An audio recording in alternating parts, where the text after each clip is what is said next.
All right, guys, welcome to our latest video chat voice call. Over the last few days, we've been spending a lot of time looking over different wallets that we can find in the profitable wallet section, potential wallets. And we have been getting a deeper understanding of what these wallets are. So we know when we go to look at these wallets in that section, we're able to quickly identify what is what, be able to know how these wallets behave, kind of know what we're looking at when it comes down to the statistics of those wallets, but also the visual representation and being able to make sense of what all that means. So over the last few voice chats that we've had now, we've been spending time breaking down one section of the larger whole, which is anytime we look at these profitable wallets or anytime that we put a wallet into our bot, we get spit out different information. And that is the larger of the whole, is that every time we're looking anywhere and putting something into the bot, we are going to get differing information. But what we've been doing is going through each and every topic of the different wallets and kind of how they behave. And that will allow us to look at these wallets, no matter where they come from, no matter where we see them, and be able to be like, okay, I can recognize this wallet based on the tag that it may have, based on kind of the win rate and ROI and the stats that I'm seeing here and the holding time, and based on these characteristics of how these wallets behave. So today we're going to continue to further our skills in that, kind of sharpen the blade, and today is going to be mostly based around looking at multiple different wallets that we can see both in the profitable wallet section and also in Dex Screener. Now, we did spend some time with Dex Screener looking through it as an alternate source to be able to grab wallets, but we didn't spend a whole lot of time, now that I think about it, in the grand scheme of how much time we've been spending looking at wallets. We definitely can touch upon Dex Screener more and how we execute there to find profitable wallets. But at the end of the day, what we did do is fully have a good understanding of what we're looking at when we are looking at wallets. So regardless if we spent a lot of time on Dex Screener or we didn't, the tools we learned will allow us to pull wallets from anywhere. Like I said, Dex Screener being an example, put it in the bot and have a good understanding of what we're looking at as soon as we see those wallets, if it's something worth us looking at or if it's something that we should just skip through. So as we're doing this, it's going to be pretty chilled and laid back. We're not going to dive in as deep into one single topic. It's pretty much going to be just encompassing looking over wallets and looking at how we're going to find profitable wallets through that. So with that. Sorry, hi Mary. Yeah, this goes to, I guess, when you talk about Dex Screener, this goes to my question of 2 days ago that I posted. If we're poking around Dex Screener, what is it not that possibly the profitable wallets may have picked up or scanned that wallet anyway? How good basically is the profitable wallet scanner? The profitable wallet scanner is good. It filters out a lot of the noise, meaning the nonsense that you don't want to see in wallets. It will filter out, wallets that are coming up with too high of flags that aren't even really worth looking at, because you're going to follow this wallet, and with the amount of flags that it's doing, it's going to be something that's not going to be profitable to copy. So that is a benefit that you get out of profitable wallets. Is there going to be sorry, I guess my most basic question is, if I sat there for an hour and Dex Tools pulling out wallets and looking at that, has the profitable wallet scanner most likely scanned across those wallets anyway, and therefore literally I'm just wasting my time in DEX tools. DEX screener. To be completely frank with you, no. I mean, the profitable wallets, is there going to be overlap where you would find a wallet in profitable wallets, but you may find that same wallet in DEX screener? Absolutely. Is there going to be, a lot of cases where you found a wallet on DEX screener within new token pairs, or a coin that recently launched and did well that didn't come through to the profitable wallets? Will that happen? Yes, it will happen. So that's what I hope that answers your question in the most basic sense, to know that you will find wallets in DEX screener that you won't find here. But also finding the wallets in DEX screener, there's going to be a lot of wallets that come through that, we look at for 1 second and we know it's not a wallet worth further research into. And the profitable wallets with the auto checker that's built in, that's sending these profitable wallets out, is constantly being refined each and every day.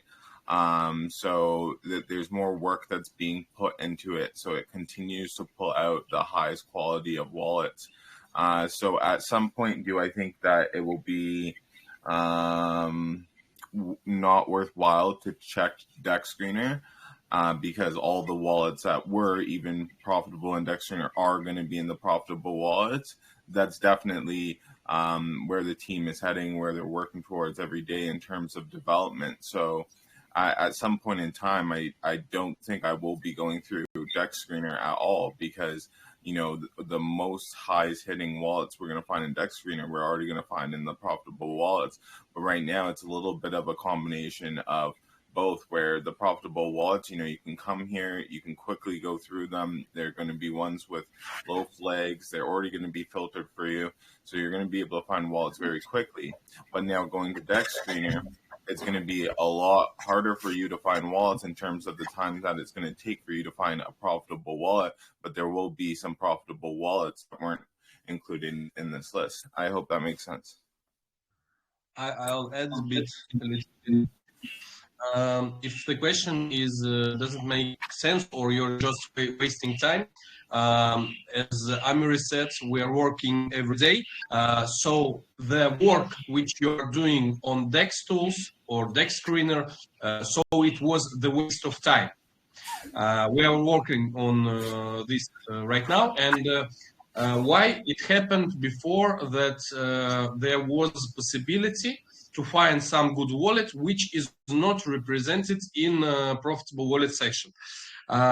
Because we still were fixing some things. We found already some bugs. We are fixing them every day we are fixing some things. And one of the last things which we did,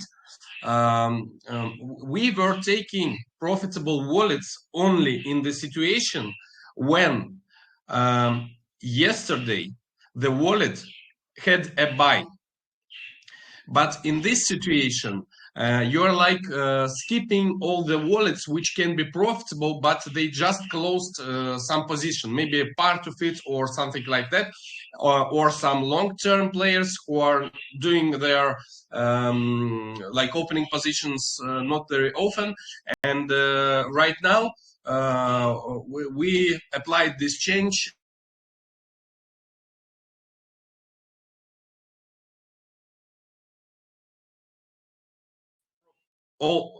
Today arrived all the profitable wallets which should have made a trade yesterday, and it doesn't matter was it a buy or a sell.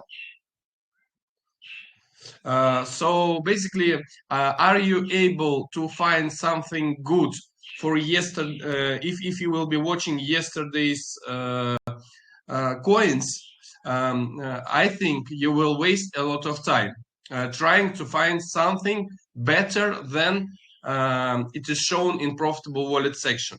But if such thing happens, I would be very glad if you pass like this example to me, so we can check where are we losing some certain type of wallets. Because as I said, the main idea is like to remove all the manual work which you are doing by hands, like checking the contracts, going on the DEX screener, watching the pairs, thinking which pair to take, and so on and so on. We want like remove all the functions and just have a thread with dropping profitable wallets. And if it works like constantly every day, then in this situation you will be able to find any profitable wallets which were traded anytime. I think you got me. Yes, thanks for that. You know, obviously we're here, we're paying a subscription fee, and just kind of want to know what we're paying for and getting value for money, as it were. And that sounds fantastic. Thanks very much for the explanation. Welcome. All right, so since we're on this topic, and I always want this to be an open floor for transparency, everything that I will state obviously comes from the best of my knowledge, from the best of my understanding, from using the tools that I have available to me. And that leaves me to open the question that I know that some of you guys look for both ways, because you tell me that you found this wallet through DEX Screener, or that you found this wallet through the profitable wallets, or you found this wallet elsewhere. So is there anyone who has examples to bring up that they are looking at DEX Screener, and particularly for that example, and finding wallets that they're not finding within the profitable wallets? Are you finding majority of your wallets just within the profitable wallets? I'm curious to hear this.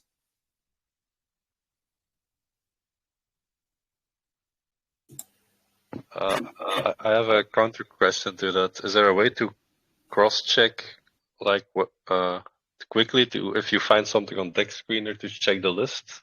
Just like search, you can do that, Yeah. right?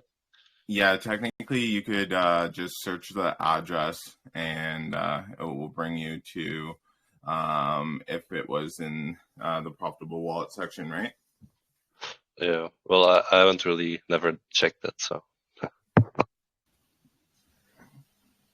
Yeah, Right. I haven't. As I say, that's what I was kind of being about. I was in DEX Screener, and then I'm there going like, what the hell am I doing here? You know, if you guys are doing all the legwork, it sounded like a great waste of my time. So, and also I'm kind of only 10 days into this, so I've got enough to be doing going over the profitable wallet section without trolling DEX Screener at the present time. Perfect. And like I said, starting at the point of profitable wallets, it's as I always consider it, it's low hanging fruit. It's something that's already provided to you. It's filtered.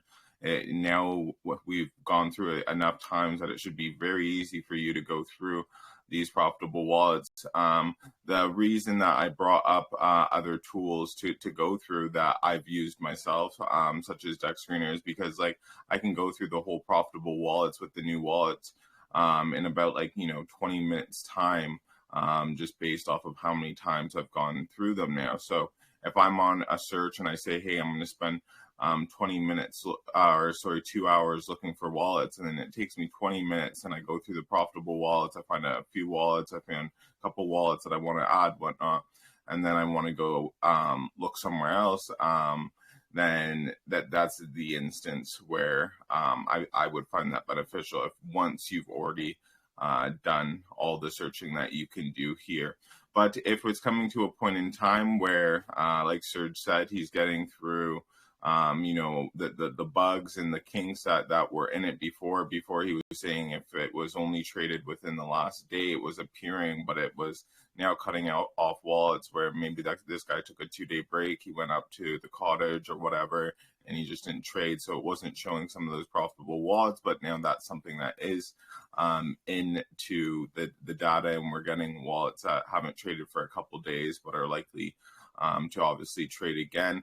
Then it may be something that, it could be more of a waste of time to look through Dex Screener. And as he said, providing examples, if you are looking through Dex Screener and stuff and you're finding wallets that are very high potential and they're not something that are caught, it would be good to bring to our attention, because obviously that can help Surge make sure that in the future a wallet like that was caught if it isn't already being caught. But having that cross examination is pretty good. And like I said, the way you would do that, if you did find a wallet and you wanted to see, hey, was this wallet already in the profitable section, you would just copy that wallet address from wherever you found it, and you would just put it in the search bar, and it would take you to the wallet if it's already here. Yeah, that's the reason why the checker is still working. If everything worked as I'm planning, we already have turned off the wallet checker. But so people have the ability to cross check and so on while we are fixing all the stuff. That's why it's still working. Good stuff. Okay. Did anyone have more questions before we start diving into some of these wallets? I'm going to start from the bottom. I'm going to quickly just scroll past ones that don't look too interesting, so we can go over ones that do look more interesting and see what takes we have on it. Creole Nations, I can see that it looked like you were trying to speak. Did you have anything you wanted to add? Yeah. I'm not receiving any notification through the bot for any of the wallets I picked in the spreadsheets. The ones I'm receiving are the ones I found myself on Dex Screener, and only one is really working for me. The others are random, but I cannot check it in the bot because the person doesn't keep any money in the wallet, so the bot will give me an error to tell me if he's good or not. But I've tested him and him or her, I don't know, but the person is okay. But the bot will reject it because there's no money in the wallet. So I believe that if we're only looking for wallets that do have a balance in it, we may be missing good opportunities. Yeah. I understand what you mean. In this instance, if a wallet does not have any balance in it, there is a very, very good chance. The likelihood of it being something different is very slim, but it's a very good chance that this wallet has now moved on to a different wallet, because there's no reason, you're a trader, I'm a trader, we're all traders. If we ever have zero balance in our account, it's either because we've drained ourselves and are now waiting until we get a paycheck or get some more money and we're able to put more money in the account, or it's because we've moved to separate wallets entirely and we're not going to revisit that wallet. So the reason I bring up those two instances is because if there is a wallet that you're still interested in, but it has a zero balance, it makes sense that it doesn't pull it up into the checker, because it's usually not worthwhile having that information, because you're not going to be following that wallet anyways. But if you just want to track that wallet, we provided the resources for you that you can, put that wallet in a tracker and see, hey, did it get funded? At the time it got funded, you get a notification on the tracker that there was recently 5 SOL put into the wallet. Okay, I didn't know that. Okay. Can I have a question? Of course, go for it. Did I get you right that you found some wallet with good stats? Am I correct?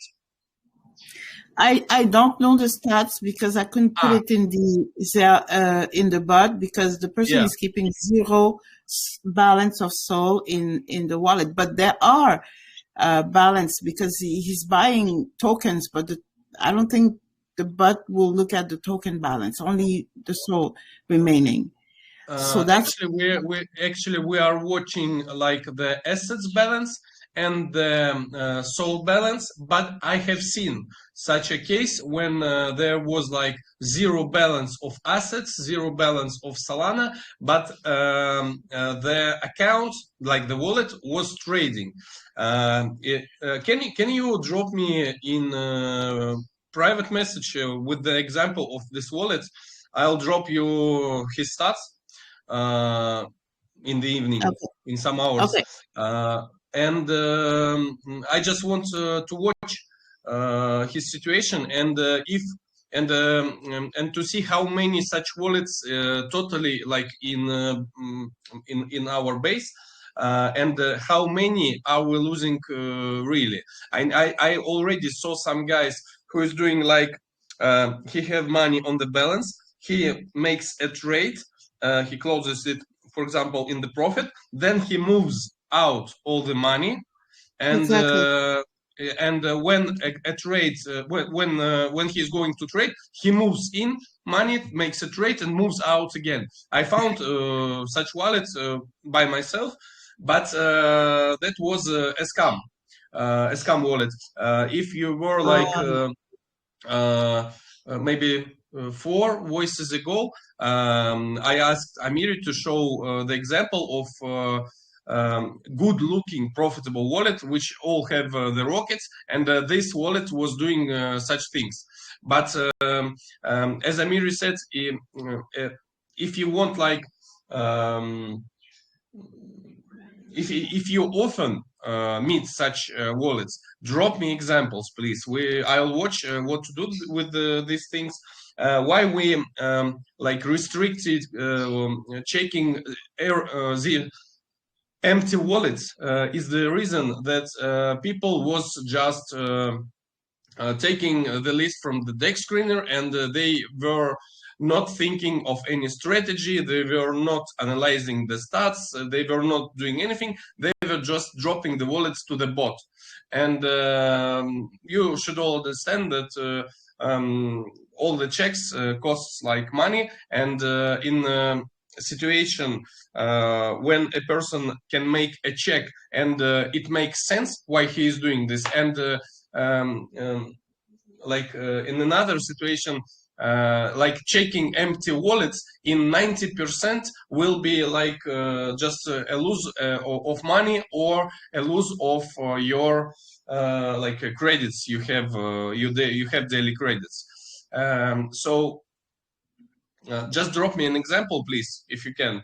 But as Amiri said, if he is moving in money and then makes trades and moves them out, you just need to like place him on notifier. When he brings his money in, you can copy the address of this wallet, drop it to the bot. The bot checks like real time. And when the wallet have balance, we see that there is balance, and then we start the check. So and you will get the stat. But if he is not moving in money and makes trades, bring me these examples as well, because it's interesting. Maybe it is something good, and maybe this is what we are skipping. But you should understand as well. It's like a small part or a small piece of cake from the market, and probably it's not like the thing which you need to focus on. So if you have examples, drop me and focus at this moment on some other wallets. No, but I'm only bringing this up because I have up to 20 from this from the spreadsheet or from the profitable wallets, but I don't receive any notifications from them of sales or buy any token. I'm just receiving from. If they have zero balance, that's the reason why you're not receiving, because they don't have money to buy tokens. If you are saying that there are wallets with balances which are not making trades, this also can happen. It's nothing strange in this. For example, right now, you have seen we added a section called Smart Money Trades, which is on tests. At the moment, there is like 60 wallets being tracked, and you can see that not very many notifications like being sent, and there is like 2 or 3 like active wallets.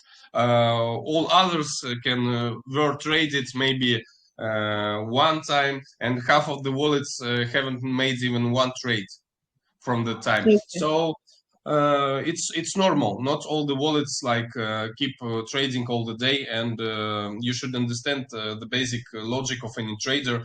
If you are coming to the market, you need to make decisions, and they should be based on something, on your strategy, on your analyzing of wallets. And if you're a good trader, you won't just trade every day 5, 10, 20 tokens if you are not using some after bots, MEV bots, or something like that. So it's normal that person is not like making trades every day or every night and so on. Okay. All right. Thank you.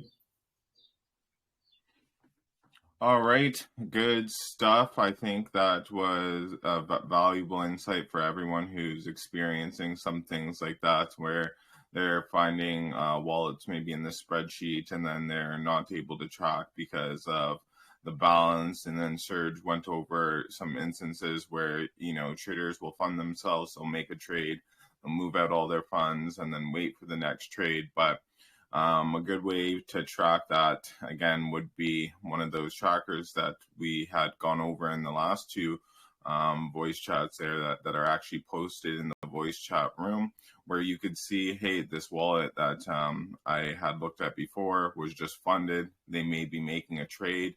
I might want to put them on copy to see if they do end up making this trade. But like Serge said, there's going to be a lower case of situations where this happens. So it's best to focus on what we can do now and wallets that we can do now, especially if we're looking to get profit now, which I know I am. When I run into situations like that I find wallets that look good and stuff, but I can't really use them now, I might keep an eye on them. I might keep a list of them. I might add them to one of those tools that I showed you there. But I'm really more so focused on something that I can add today, and that's going to start making me money either today or tomorrow or whatnot. Okay, so when I went through the wallets, I started from the bottom. You guys could see if you were looking at the, I started at the bottom. I'm going to share the screen now. Started at the bottom and just scrolled up until I found something that looked interesting. Obviously, we know now the distinctions between some of the tags that come up with these wallets. Obviously, we know there's Scalper, Alpha, Fresh, and then Sniper. And then we know the distinctions between those. So when we're scrolling through them, we can kind of see like what we're looking for. If you don't really want to go for a Scalper, you can just go past those. If that's not what you're looking for in those instances. But we could see, based on the times we had gone through scalper wallets, of how they could be used and how they could be profitable. And I remember Creole Nations, who was just speaking, said that that was her favorite type of wallet. And I'm sure for many of you guys, you like utilizing the scalpers for your trading methods. But I came across this one. This wallet here has no tag. So we were seeing in instances where we could easily categorize a wallet how it is. A scalper, we know how they kind of act and how they kind of trade. A sniper, same Same thing, we know how they act, alpha.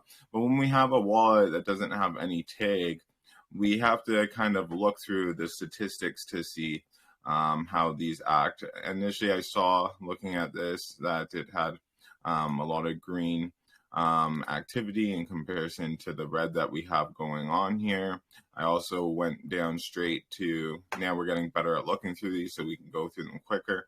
I went to look at the profit. I wanted to see, okay, so what did he do over his days trading? And he did 36 sol profit. I also wanted to look at the instance for how much he was going in with to see if it's something that is in the range of something I like to follow. And I said anything between like, you know, 0.1 and up to like 3 sol. I know like I can easily follow something like that. They usually won't have too much of a price impact. But then obviously another indication is looking down here. I see a lot of rockets followed by a lot of mediocre days or a lot of mediocre trades. So like we can see a lot of these trades here. They're all kind of around, if we average them out, they would be around break even on this trade. So I know I'm not going to be taking full losses if I were to follow this. You know, the trades work out to be around break even for these last bad trades.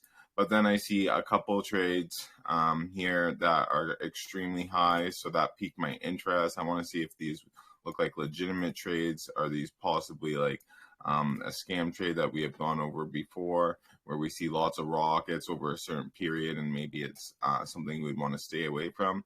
But even seeing these stats mixed in with the bad trades, and then following through to a couple good trades, very good trades based on paper, I want to look further into this wallet because it looks interesting to me.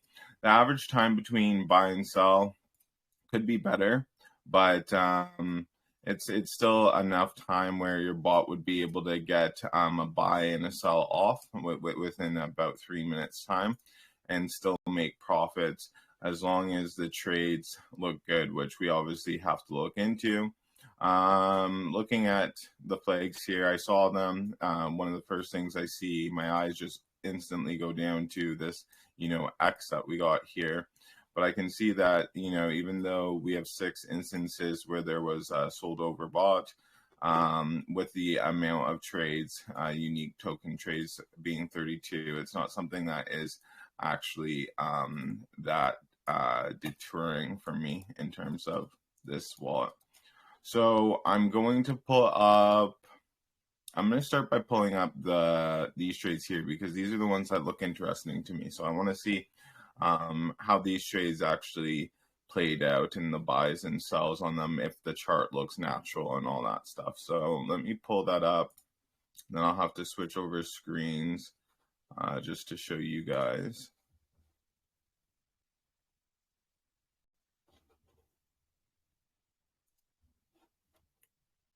All right. It'd be so cool if it could just follow me to the screen that I was going to, but it's not quite there yet.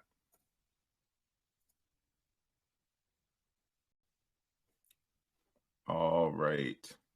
So you guys can see what I'm looking at. Instantly, I'm looking at a chart that looks not great. You can see it was a quite high starting point. This instantly looks to me like charts that I'm used to seeing in pump fund trades. But let's analyze this to kind of see what had happened here. And it's quite easy to see looking at it right away.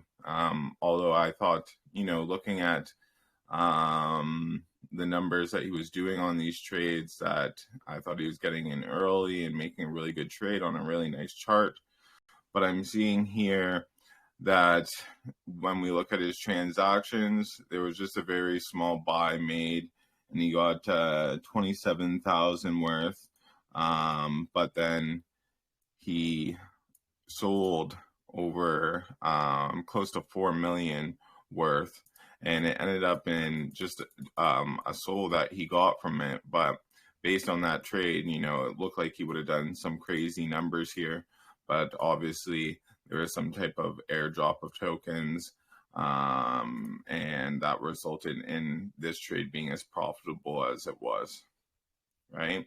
So a good instance to know that by looking at the paper, we saw, I'm not going to pull it up again because it's hard to go back and forth between the two, but I'm just going to go over what it was when we were looking at it. Let me full screen it again.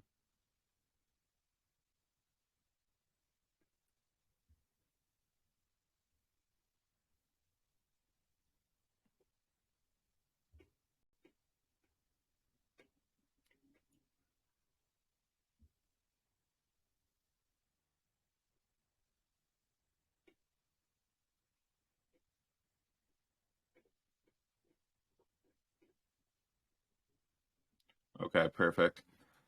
So yeah, the one we were looking at, he did a 53 Exxon. So obviously, like on paper, we can look at that and be like, oh, that looks really good. And then we can see his next token, he did a 441 Exxon. And on paper, it really looks good. And then 43X on the one underneath it. But again, opening up these trades is going to be more telling because you don't want to get too antsy and see, you know, wow, this guy was making like trades where he was breaking even before, and now he's getting to the point where his last 3 trades have all been, you know, over 5x, and he's doing 400x trades and stuff. And I'm gonna load him up right now because you can see that based on the last trade we looked at, it wasn't too appealing. Okay, so let's pull up the next trade that he made the 440x on. So we're seeing the same type of thing happen. We're seeing a very small buy for an amount that is pretty insignificant, 21,000 for the 10 million that he sold. So again, you could look at this wallet right away and think that it's going to be a wallet that is worth your time to copy just because of these big X's that are done recently. But if we really dive in to see what happened in this, well, he sold a lot more tokens than he ever purchased. That's what's skewing the numbers and showing that he did crazy X's when he didn't. I am going to go through the what's that? Oh, sorry. Yeah, I was just about to say, what does that look like on the wallet? Can you pull up SolScan for that? Yeah, I can for sure. Just bear with me. Is it just? I'm just thinking. Okay, so you should be able to see SolScan now, but we should go to his wallet.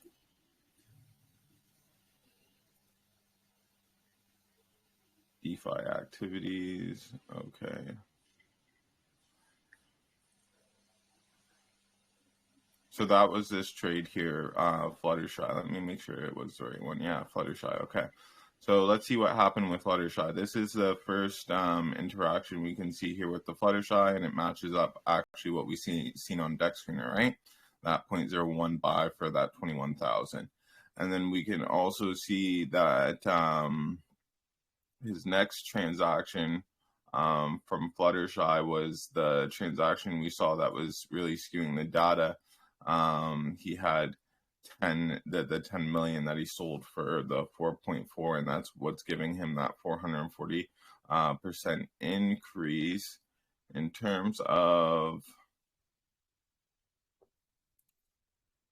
the drop coming in for that, it doesn't appear here on DeFi activities.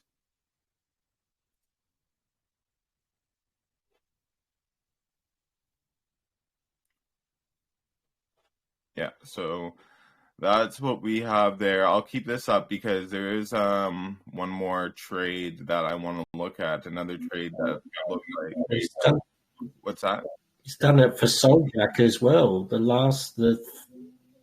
Just at a quick glance, that doesn't add up either, does it? No, exactly, and that's what we're seeing from this guy's last 3 trades. So again, it's looking like he's trying to market himself as a wallet that is making, you know, these crazy gains, and looks desirable to be copied. And I don't know the future plans for him because although these tokens didn't look like a complete scam, it looked like, you know, there was people buying and selling, it could have been a complete scam, right? So if this gentleman here, who's now boosting up his appearance based on how we see it, like we saw him on paper and it looked like something worth looking into, but now we're seeing that the trades that he is making really aren't trades that we could ever possibly make. And following him into things, based on how the charts just looks more dangerous than anything. So let me pull up his last trade that he did, very well on. I mean, again, these are all looking like they're pump fund charts, but same thing. Bought the 0.01, very, very low buy, and ended up here. He's selling, again, substantially more than he bought. He bought 7,000 and 7,500, and he's selling 315,000. So it's the same thing. We're seeing that all of the trades that he had that were actually good, that would make us interested into it, are totally skewed on the data. So this went from a trader, we would quickly be interested in. The statistics look pretty good. He was making good amount of profits over his course of time trading, to a trader that looks, very, very bad. Like, I wouldn't really ever consider following a trader like this. I'm not really too concerned about the activities he's doing and how he's making his money. It's just not something I'm interested in knowing more about. Amiri, question about the timing between buys and sells. It's 2.5 minutes or so, right? So which means that obviously that's an average. So some of them are going to be lower than that, like a minute, maybe even less. Isn't that typically much greater chance for us traders to copy traders to lose out on those because of the lag in our transactions after they sell, especially even a few seconds. I mean, I noticed that all the time. Yeah, definitely. I mean, just 1 second, Abid. Let me answer his question, and then I'll get right to you, man. Just hold on for one moment as I go through this question. I'll make sure to get to you. Okay, so in terms of this, we can see it was 202, almost 203, and then he sold within like 11 seconds. So yeah, I mean, there's no instance when I would want to copy this trader based on even what I saw in the charts, knowing that he's not really actually buying the amount that he's selling. I am not going to copy him for that reason. But yeah, we can look at here, and there's another complete red flag for something that we couldn't even copy anyways, or if we did copy it, we know we're going to likely lose out on money. I got to go back to work. Oh, okay. Yeah. But did you have a question?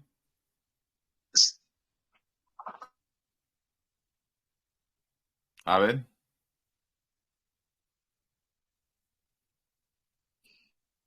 Okay, I think he might have had his question. He's trying to get it off, but now he has to go back. Just to follow up, I mean, does it sense then to look at traders with such low minutes? You know what? It can be if it's an average of something that is like what we saw here. The average was of 3 minutes, because the average is coming from his trades that were normal, where he was actually like kind of breaking even. The trades that you saw prior to these Mooner trades, like that's where his average was really coming from. His average probably got way cut down by these type of unnatural, what looks to me like kind of scam trades, where he's trading within seconds he's making a small buy and then he's selling a large sum, and that's definitely going to skew it. But to say, like, looking at a trader who has a 3 to 5 minute average hold time, am I going to skip on that trader all the time? No, I'm probably going to look into them, because I know that there's going to be sometimes they're holding for 20 minutes, sometimes they're holding for 10 minutes, sometimes they're holding for 7 minutes. And within all those time frames, there could be really good profits there. but I know that there's sometimes that they're going to be holding for 2 minutes, and they're just getting in and out of stuff.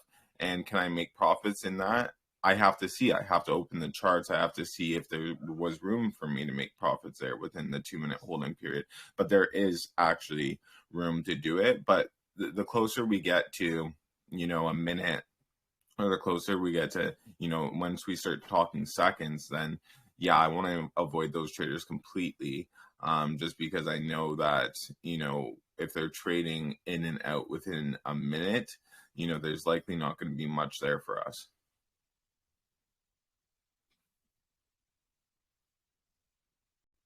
But don't get me wrong, I have traders right now who may have longer hold times, just as an average, but I will see a notification go on that I picked up a token. By the time I go to look at my Trojan, I put in my passcode from my phone and I go to look at my Trojan, and there's a sell that went off, and I can be like, 50%, 100%, 150, 200% in profit within that, like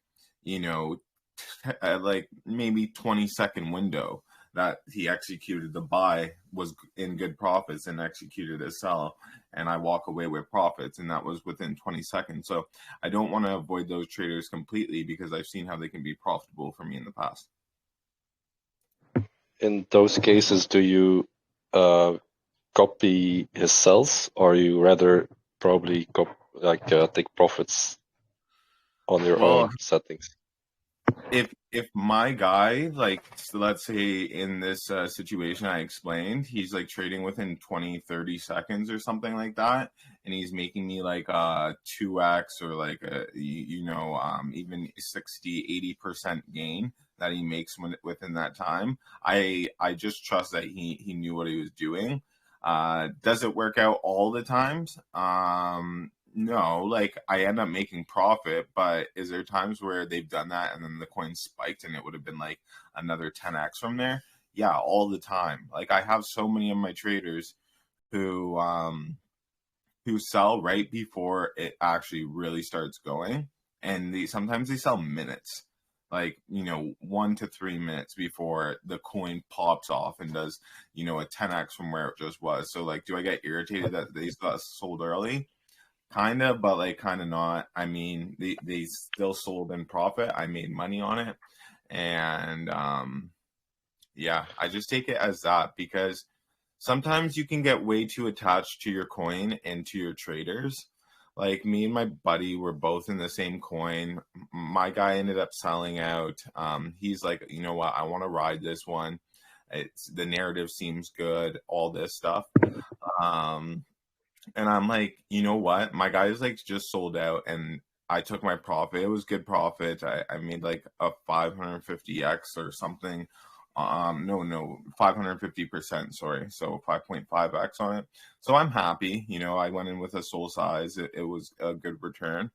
But my friend's just like, oh, what if it does like a 10x from here? What if it does a 20x from here? I'm like, it can always do that. But realistically, like you're low in soul balance, so I would recommend for you to just like take your profit, so our traders can trade tomorrow and you still have money to trade tomorrow, because yeah, pretty much the whole idea is like, now that I copy trade, like certainly they could make more profits if they just had held on longer, but I know that these copy traders are going to copy trade again, and maybe on the next trade he does hold on longer and makes more profits. But as long as the trade ends up in profits, like I don't really care about like how much more profitable it could have been had I had stopped the trade myself and took it into my own hands.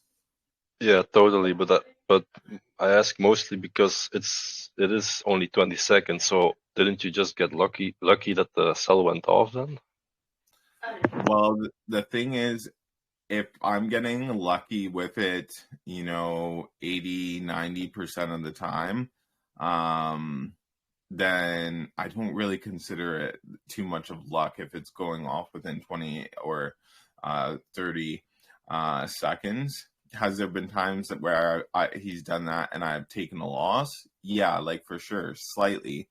I mean, the losses on those ones when they're in and out, there wasn't time for a lot of loss. There wasn't a always time for that much gain either. That's why I'm not saying, I'm getting 5x within these times and stuff. I might get 100%, might get, 200%, but I'm not getting anything crazy in terms of the gains. But in terms of the loss, like when they do these trades and I'm at a loss, sometimes they end up selling at a gain, but I sell after them and I'm at a loss, but I still retain like 90% of my value. So when I take losses like that, I'm not really too concerned about those losses. They don't really hurt that bad. Okay, gotcha. All right, so I'm gonna move on over to the profitable wallets again. Yeah, if you have questions, go ahead. My question is, how many trades does decide the average time and the average sales? Like, you know what I mean? How many trades do they do to figure out the average time of holding?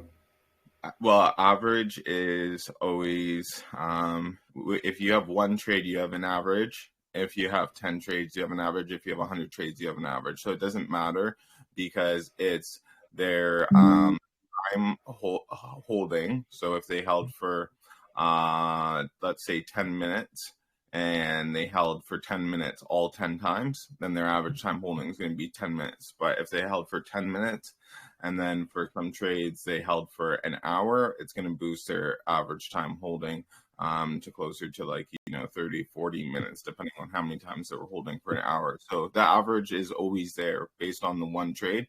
If there's one trade he held for 10 minutes, the average would be 10 minutes. If there was one trade he held for 10 minutes and then another trade he held for 1 minute, the average is going to be 5 minutes. So there's always an average on the trades. Okay. All right. Thanks. No problem. Just average for all last 30 days, probably, right? Yeah, well, technically it is average for the 30 days, but if there's only 2 days of data, then it's average over the 2 days, right? Or whatever trading data we can see. If there was 7 days, if there's 15 days, whatever it would be. But you get the idea. Okay, so you should be able to see my screen now in terms of the profitable wallets. We just went through that one guy. Again, the wallet looked interesting to me. I think it would look interesting to most people going through seeing, a wallet that was, kind of mitigating losses, kind of being in around an average for how he was trading, but then had a couple of mooners. Especially a wallet with no tag, kind of interesting to look into. I'm happy we did that because that's a good instance of a wallet that, hey, it may look good when it comes to the stats here, but it may not actually be so good once we take a deeper dive and actually look at its trades. I'm just going to scroll through and look at anything I find interesting.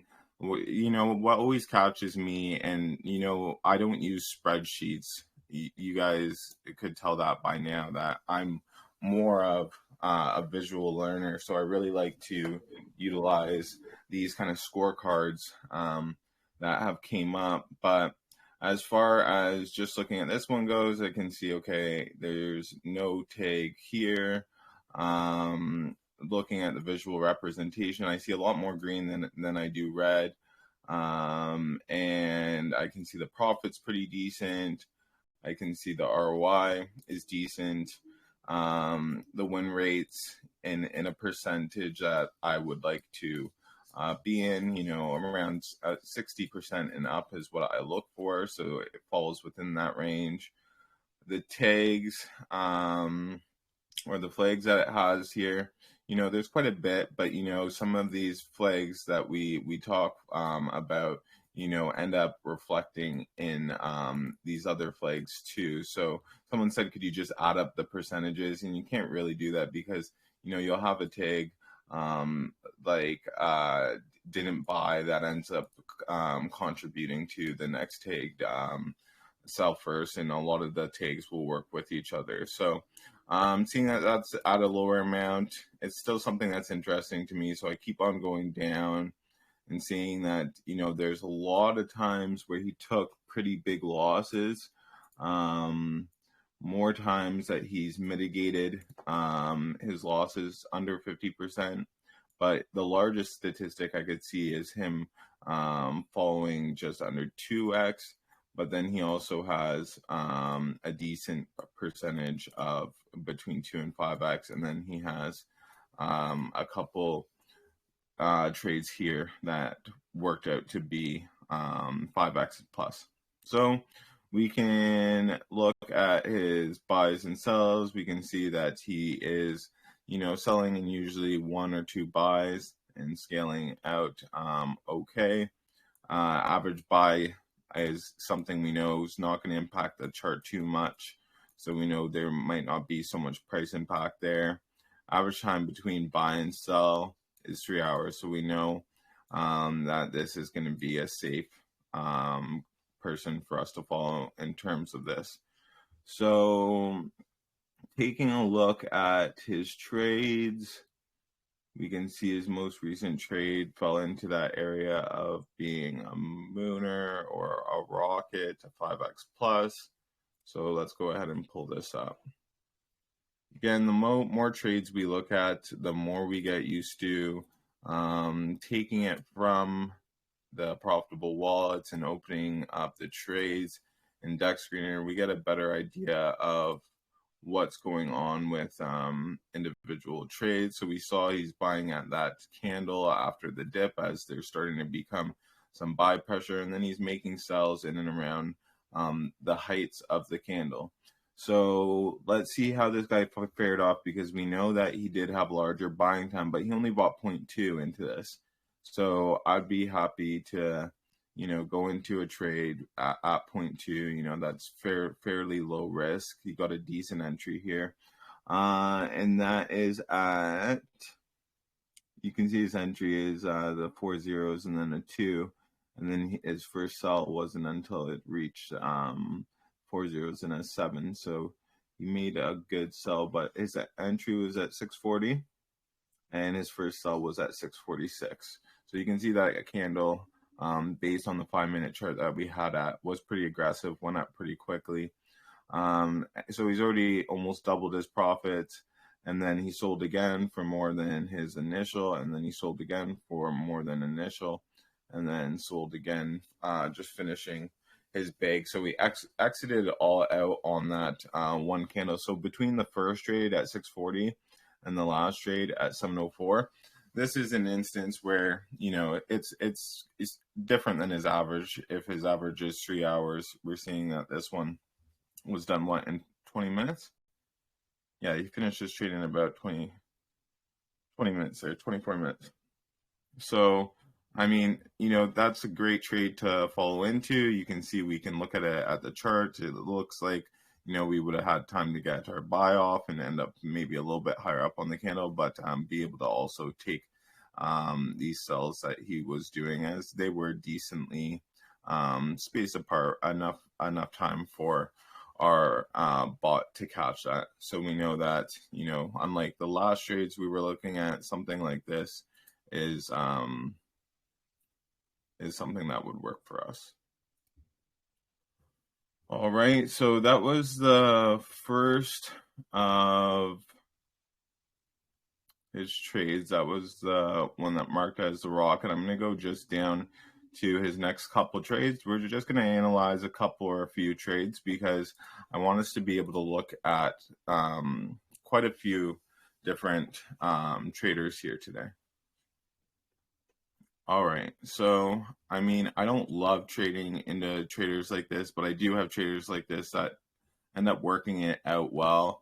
So when you have this particular scenario where it's already done super high on the launch candle, it retraces almost back to nothing, but then it has a second pump again, doesn't pass the all-time high that initial candle does, but it's the local all-time high, but it pretty much is disintegrating to nothing. There's a weird spike that happens here, but people are pretty much selling off. It looks like a dead coin until we look at where he's coming in here. After some weird activity going on here, it's still kind of dying off, but it starts spiking up a little bit. Once it starts spiking up, he's placing his buy. So he initially went in with a 0.1 buy, and before he even bought more, he sold that whole buy just for a 0.1 profit, which is still good. You know, it was a 0.1 buy, 0.12 profit, so he still did over a 2x on that. That's not bad on his size. But then he made another trade and bought a little bit higher up there. It's very close to his first buy in terms of price. You know, his first buy was at the 63805, and then this one is the 63817. So it's just a little bit higher, but very close to his first buy. And then he was able to get that off again for another sold profit there. Or actually, you know, I guess when he sold this, it works out to be, he already claimed his profit on that, and he sold this whole bag, so he ended up selling that for around break even. But overall, still a profitable trade for him, even if you were to go in with both trades that he did within that chart. All right.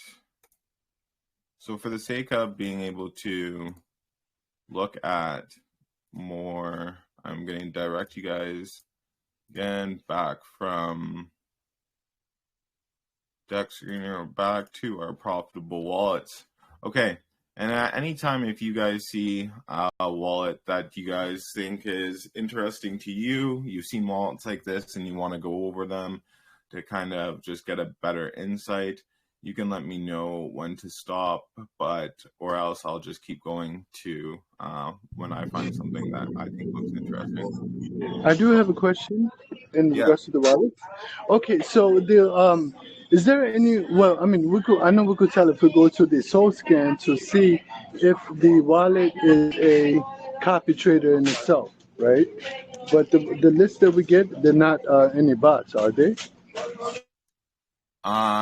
So that it's, I don't know if that is actually correct, and if it is correct, I'm just misinformed, or I don't have that information, because it would be hard to tell if someone is a copy trader because it doesn't tell you who they copy, who they follow into a trade.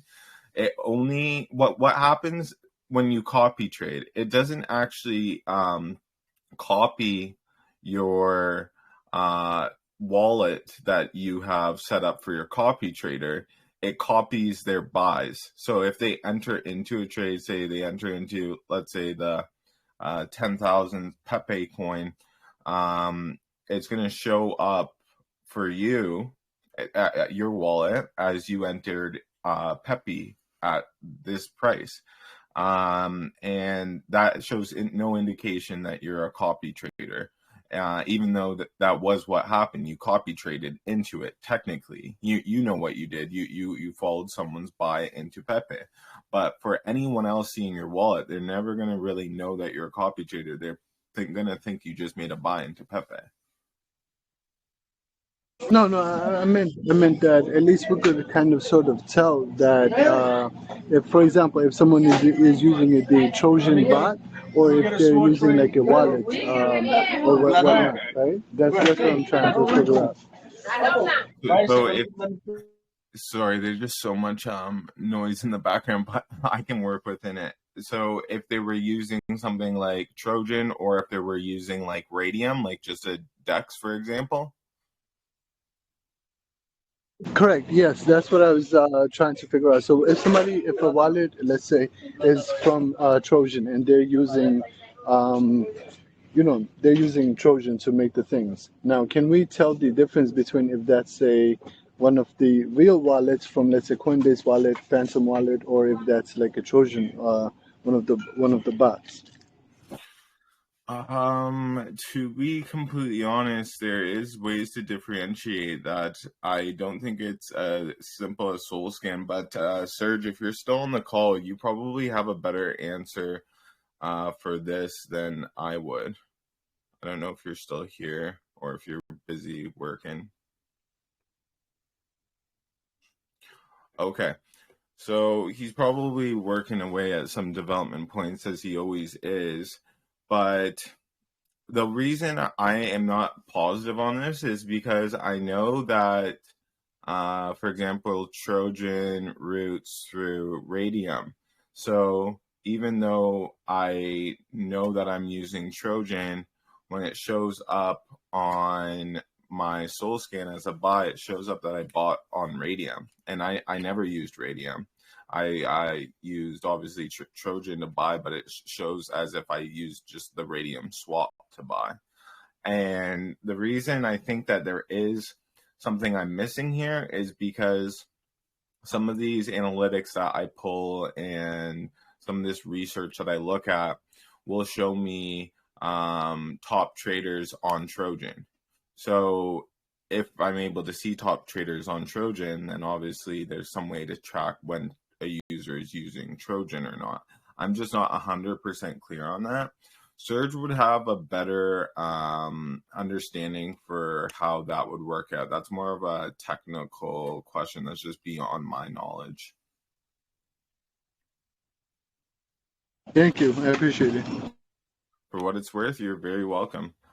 Okay, so again, I'm going to continue to go through these wallets. As you guys might see something that you think is interesting, you can always just stop me and be like, you know what, this is something that I want to go over.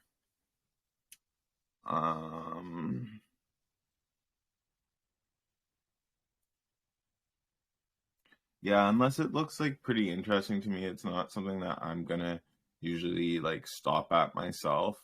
My current like trading strategy is not trading a bunch of scalpers, but it's something that I probably will look into implementing in the future, having a couple scalpers to carry, you know, more trading activity, which is coming through with lower ROIs.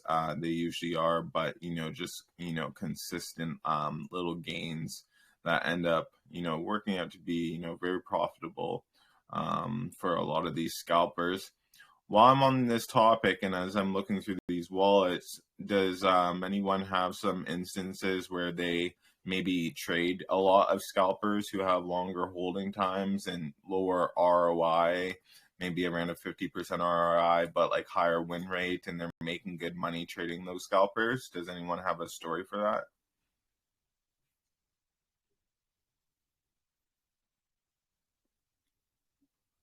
I would think if anyone, it would be Creole Nations, because I know you're always talking about, or you brought up a couple times that you like to follow the scalpers. So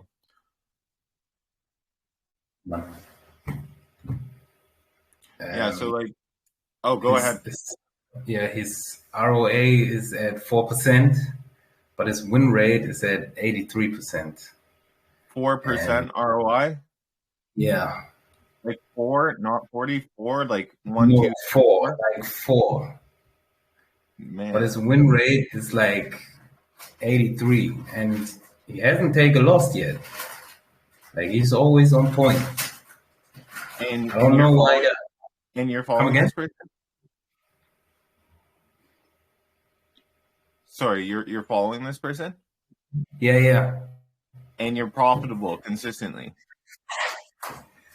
Yeah, he did 2 trades now, and those 2 trades was good.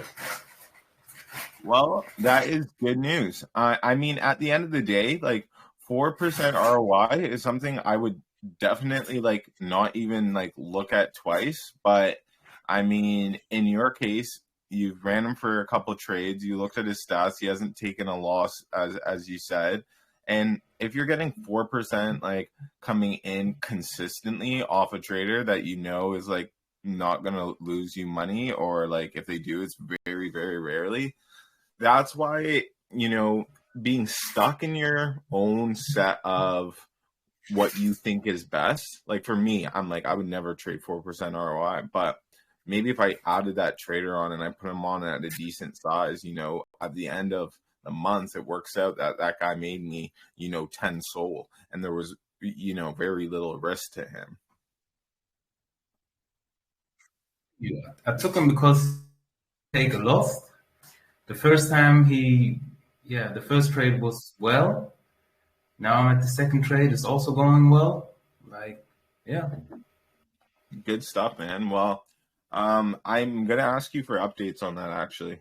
Next time I see you in the voice call, let's go over how he continues to perform.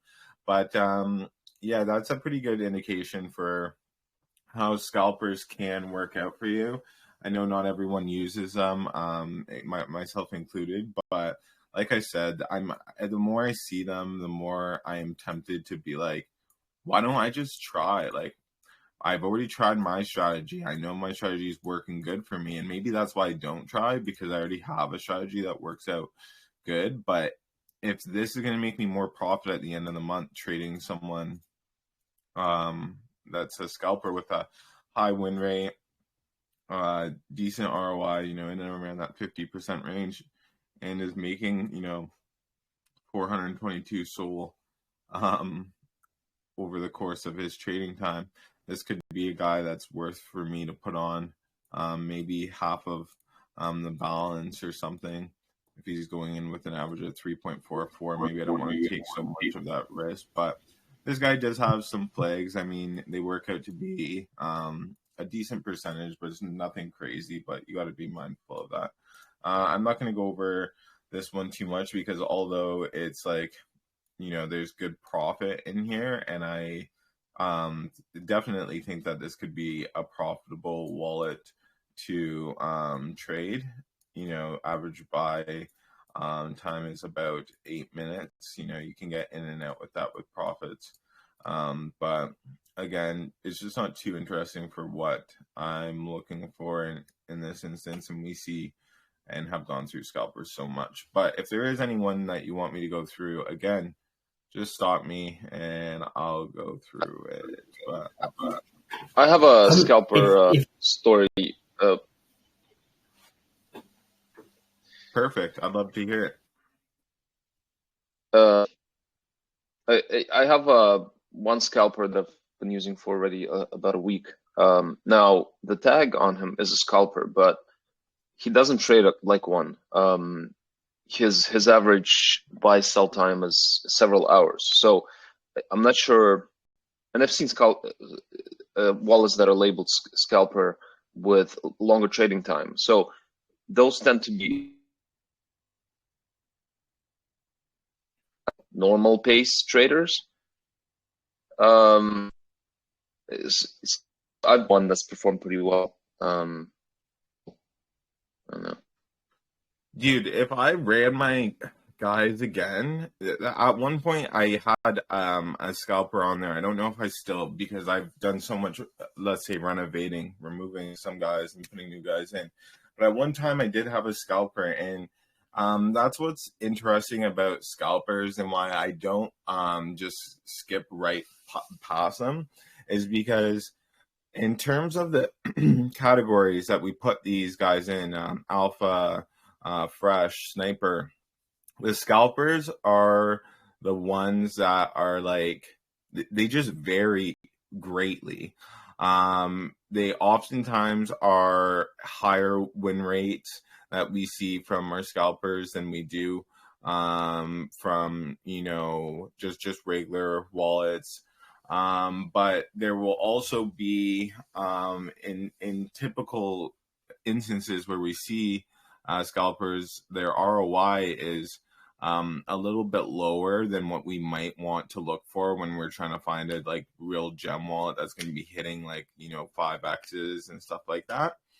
But their profits are always like pretty good, pretty consistent. Like they're making good money over the course of the time that they're trading.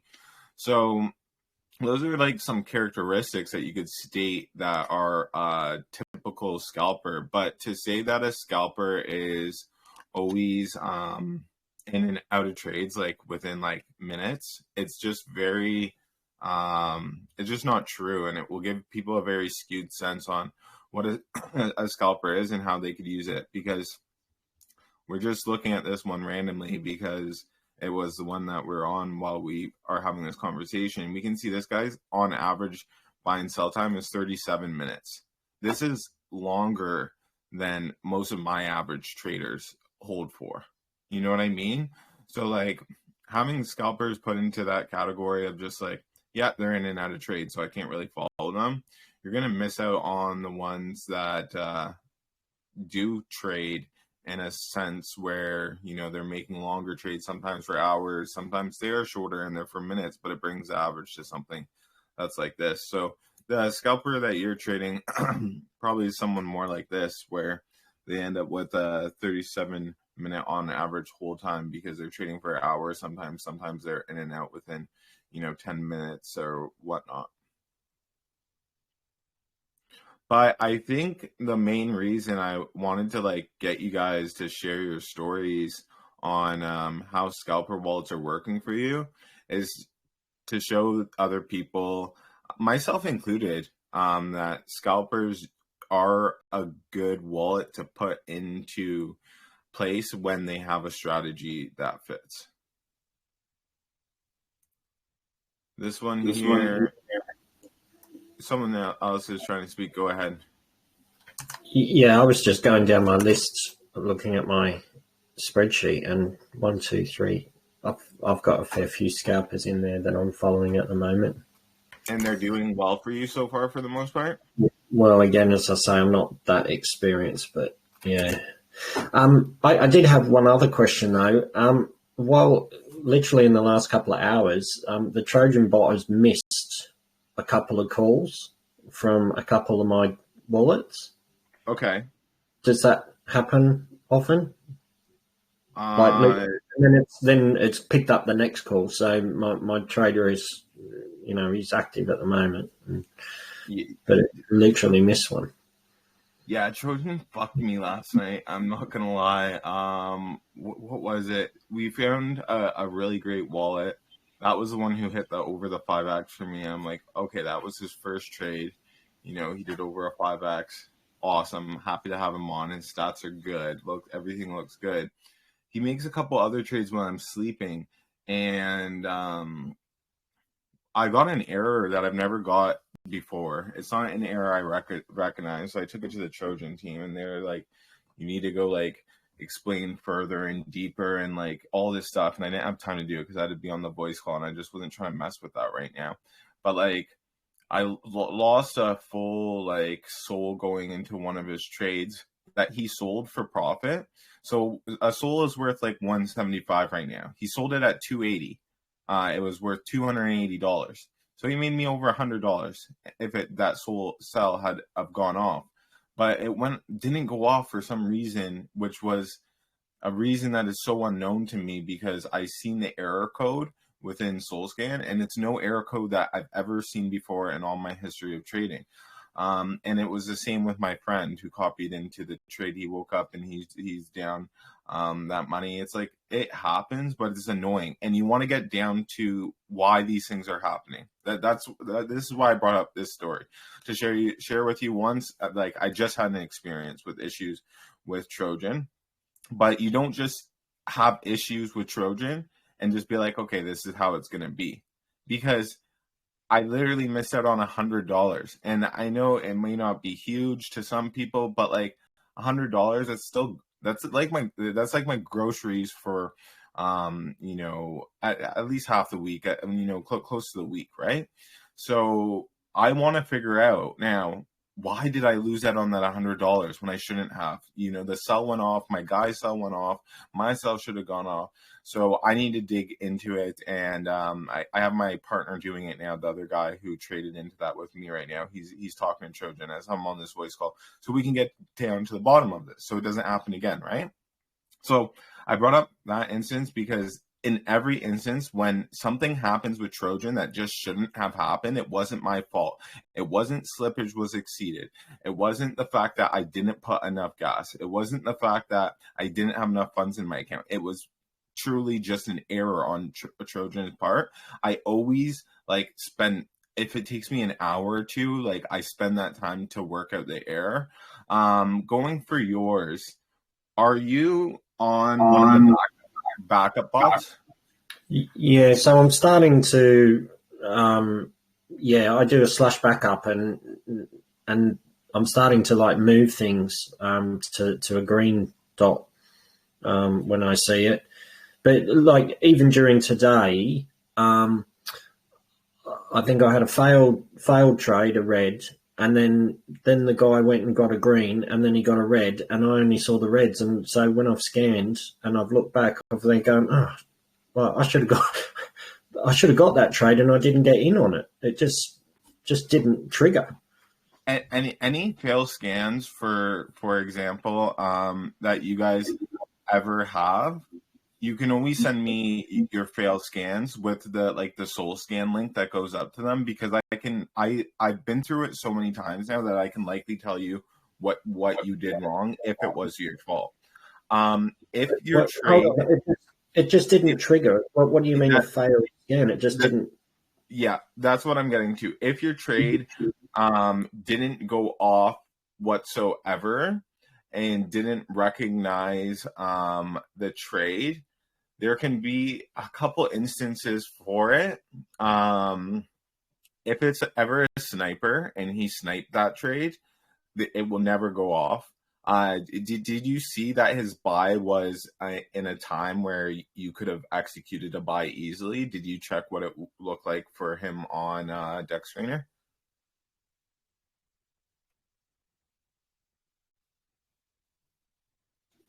Sorry, I'm just flicking screens. So 2 hours ago, I missed one, and so hold on, let me refresh.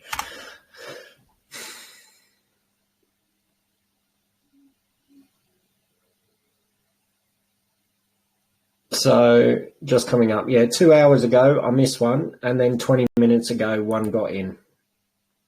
Okay. The one that you missed is the one that I'm more concerned about. If the one that you got in, obviously there was no troubles there, but the one that you missed, what did that trade look like when you pull it up on Deck Screener? Does it look like it was something that you possibly would have missed because it happened too quick as the token launched? Okay, I'll have to look. All right. Research that. So go on to something else. Yeah, as you do that, I'll continue to go on. If anyone else has questions, go ahead. But I'm just gonna quickly scroll through. I'm not really stopping at just every single thing, because I'm looking for something that looks interesting, different, definitely profitable.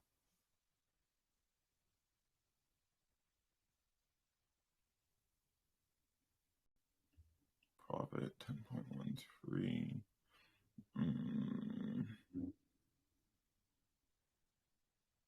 Not the best scalper to follow. If I was to pick a scalper, it would be someone with definitely a higher win rate.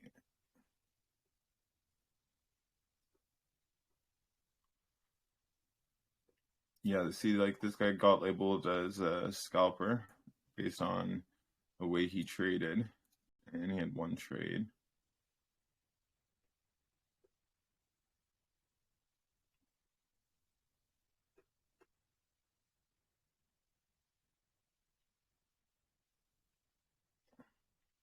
Scalper, sniper.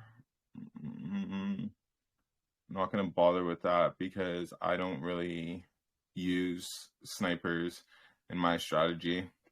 If any of you guys use snipers in your strategy and want to share how that works out for you, you can, because I know some people do.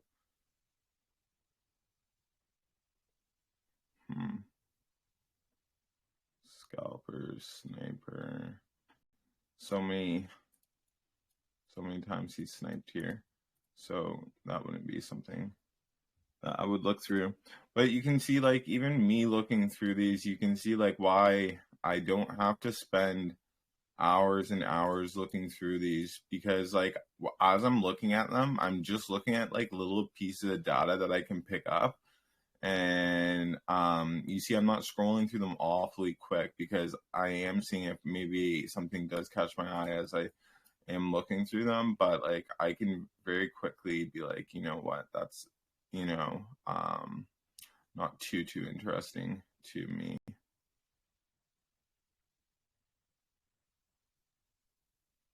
How many total trades? Unique tokens 82. Win rate not so great.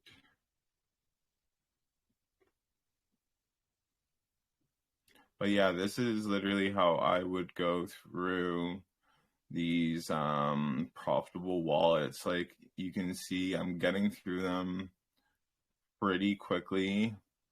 I'm not just ripping through them and not looking at anything. I am looking at everything that I see. But you can see that if something doesn't catch my eye, I'll be quickly from it. This one looks okay. I like the win rate. You know, that's something I often am looking for. I need a decent win rate for me to feel comfortable with it. This is in that area. But then it's got some flags with it, and then it doesn't have too much history. It's not like a very consistent wallet. So even with the win rate being a little bit higher and towards the range I like, there were some other things that made it so it wasn't so great for me. This one has less flags. I prefer something like this. He almost made a 2x here, made a 50% gain here, almost made a 2x with these ones, made a 3x on this, broke even here. This is one of his 2 losses within this section. See, this one could look okay because, you know, lower on the flags. Only one instance there that got a flag, 21 unique tokens.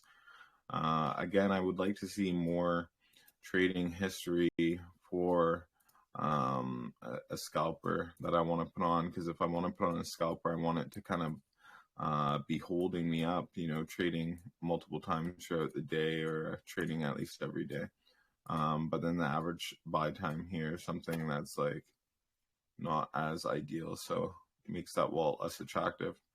But you can see how if a wallet does look somewhat decent to me, like I will stop and we'll go through it, start kind of looking at its trades and stuff, but I can quickly find something that will either like turn me off from it and then move on to the next one. You guys shouldn't be spending hours and hours looking at these. It's just not worth your time.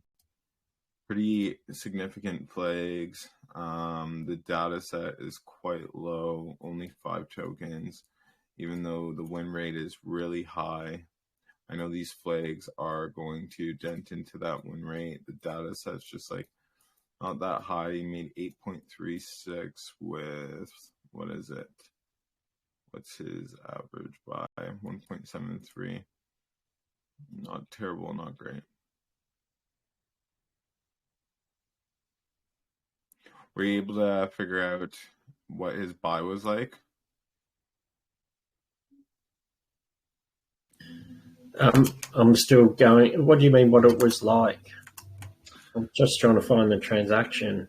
It looks like a relatively new token launch. So could it just be the network was busy? But as I say, today I've literally missed 3.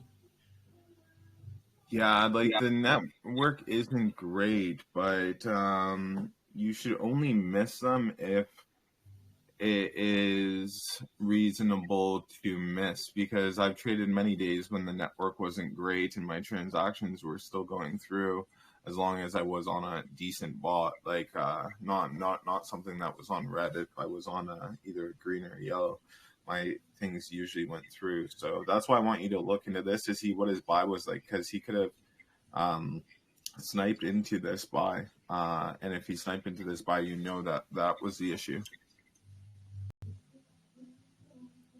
Yeah, so tokens Greg and at 259. Am I at the bottom?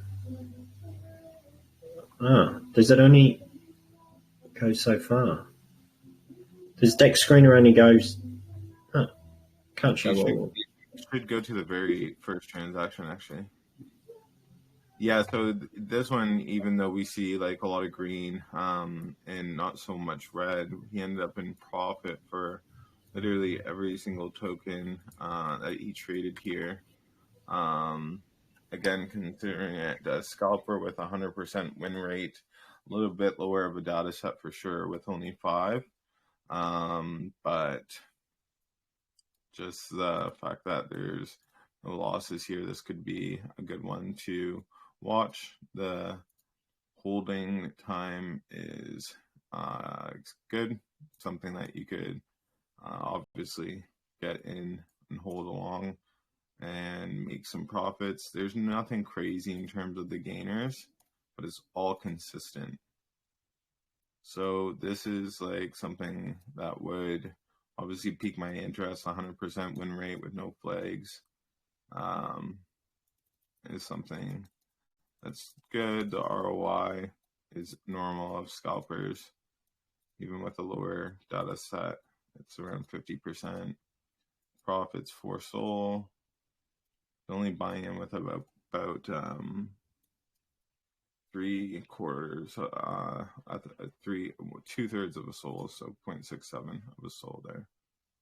That is a wallet that's interesting enough. I would, if I was tracking, I would maybe keep this in my tracker, see how it fared off over the next few trades, but nothing crazy here.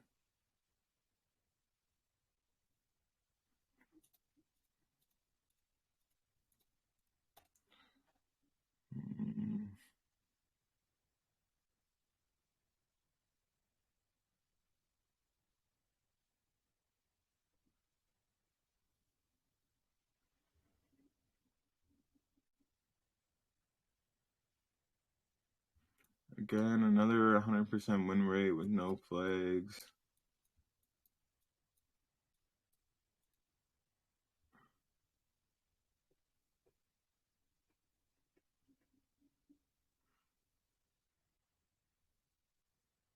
Six unique tokens. Slightly bigger data set than the last one we looked at. Again, another one that would be interesting to follow.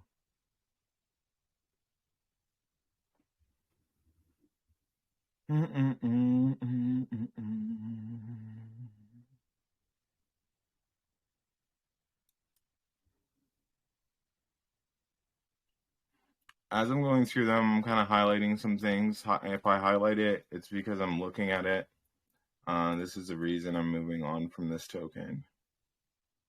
I won't always explain the reason because I'm going pretty quickly through them, but if I highlight something and it looks like a reason I would be moving on, that's like the reason why. This one looks okay. 34.77 Sol. What's his buy? Average buy is 0.4 Sol. 46 minutes and 21 seconds. Decent. Not much loss. The losses here were very mitigated, but the gains aren't anything crazy either. So here's one for you that's just happened. So while we're on the call, a guy's gone in for 2 Sol. He's come out with 4.6, and Trojans recorded that. So I got that, and I think I've seen this before, that the the pictures that come up, it only registers a 33%. Oh, that should have been a 1.5 or 1 and a bit, wouldn't it? Should have been 100%. Okay, so because your trader does a certain amount of percentage doesn't mean you're going to get near that percentage. Oh, yeah, because I come in several seconds after, don't I? Yeah. How many seconds? Sorry, go on. Yeah, how many seconds? Because that's quite telling then. If I think I should have got 100%, what was that? Hold on. Oh, yeah, it was that was a snipe. Don't worry about me then. Yep, thank you. No worries, man. I mean, it's like, it seems silly sometimes when you get to the bottom of it and you're like, oh, that's what it was. But it's like, when you don't know what it is and it's kind of puzzling you and you just want to figure it out, it's worth going through and figuring these things out, because the quicker you can figure these things out for the next time, you can move on to whatever it is that you want to do.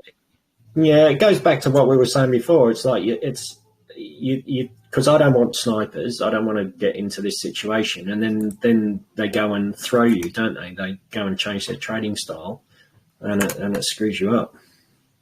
Can't be helped, really. Most definitely.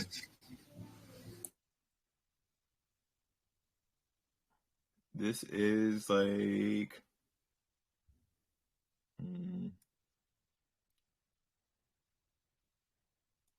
this wallet's making really great profits over 30 days, but the average buy sum being so high and knowing he's only scaling out once or twice on his trades, I know that's really going to affect what I'm going to be able to achieve on his.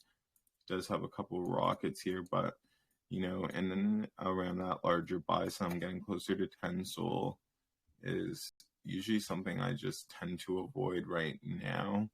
And then looking through his trades, they're just, the recent trades aren't all that impressive.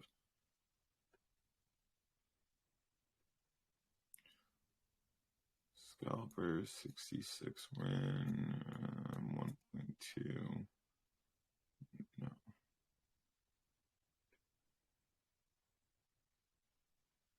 Yeah, so after you guys have looked at many of these, it should be the same thing. You should be able to get in quick here and see what's going on. Like quickly, I could see, I'm starting from the bottom here looking at the data, and I could see there wasn't any losses, but there wasn't any major gainers because I can see a sea of blue.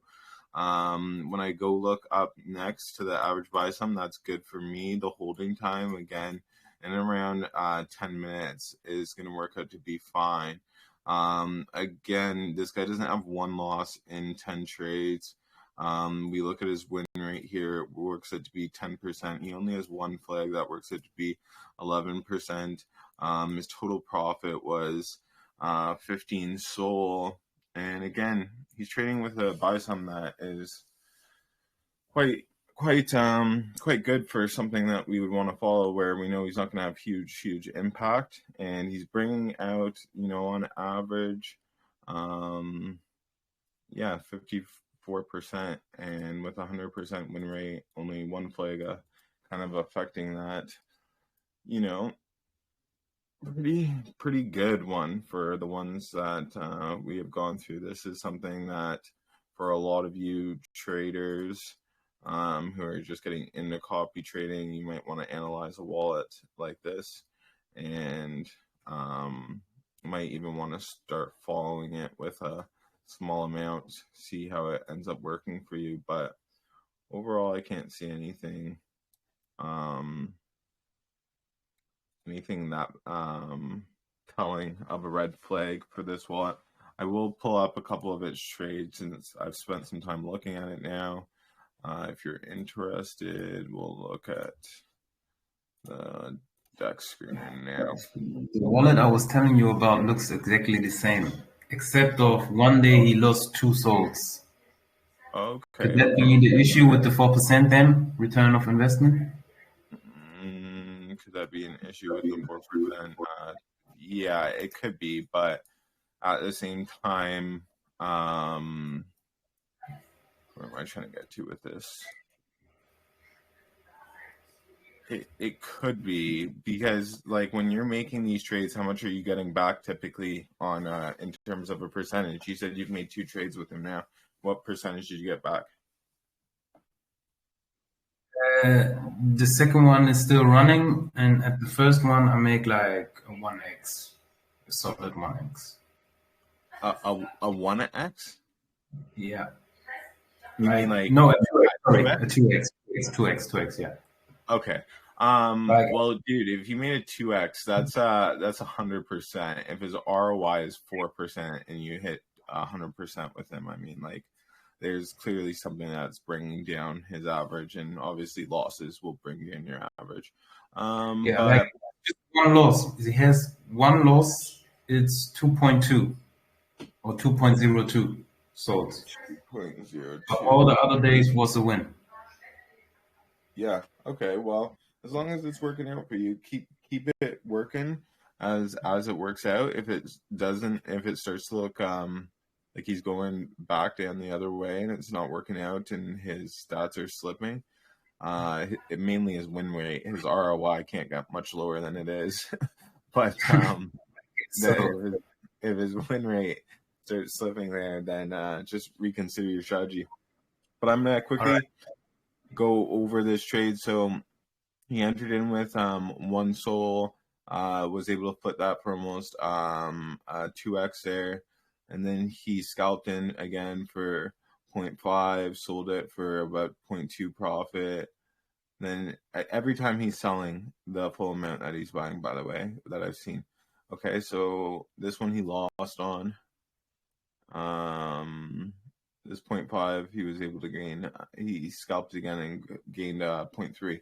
So again, you're going to have to be comfortable with knowing that his buy amount is on average smaller, but he is making quite a bit of buys, right? So, you know, the good thing is he's making buys and then sells, so he's not going to drain your account being buy, where he buys 5 times and it drains 5 soul, and then he goes on to maybe lose it or whatever. You know, he's like buying and then recovering, buying and recovering. So again, this guy would definitely be good to like test, because you want to make sure you can get in for his buys and his sells. Sometimes like this one, I know you can, but that was 10 minutes apart between the last one I looked at. But like the first one I looked at, it's closer to like 4 minutes apart, 3.5, 4 minutes. So yeah, always good to test new wallets, especially when they're wallets like this, they're scalpers and they're in and out of trades. You want to start that off with a test amount. All right, I'm gonna go ahead and switch screens again. Screen, Telegram, there we go. Another question: do you jump out before your trader jumps out? Do you jump off the trade before your trader jumps out? Yeah, I talked to you guys about this like a lot of times, but it's okay. We can always go over stuff again. It's depends on really like there's a couple factors. One is my soul balance. If my soul balance is really up, I've been doing really good with my traders for the last couple days, week or so, and I have like a lot of soul in my, I call it my bank, where I just like, you know, keep my larger portions, and I only keep whatever I have on my trading bot, like a smaller amount. So if I'm looking good there, a lot of times I'll just let my traders do their thing, because like I just have enough that if it didn't work out for some reason, I can fund myself again. I don't like to fund myself. Obviously, I'd rather money go to the bank than money come from the bank and in to fund myself. So I try to limit that. But even like yesterday, for example, I told you I came off of the long weekend, and my strategy was totally off, because I'm usually doing crypto near 15 hours a day. During the long weekend, I was doing crypto maybe 4 hours a day.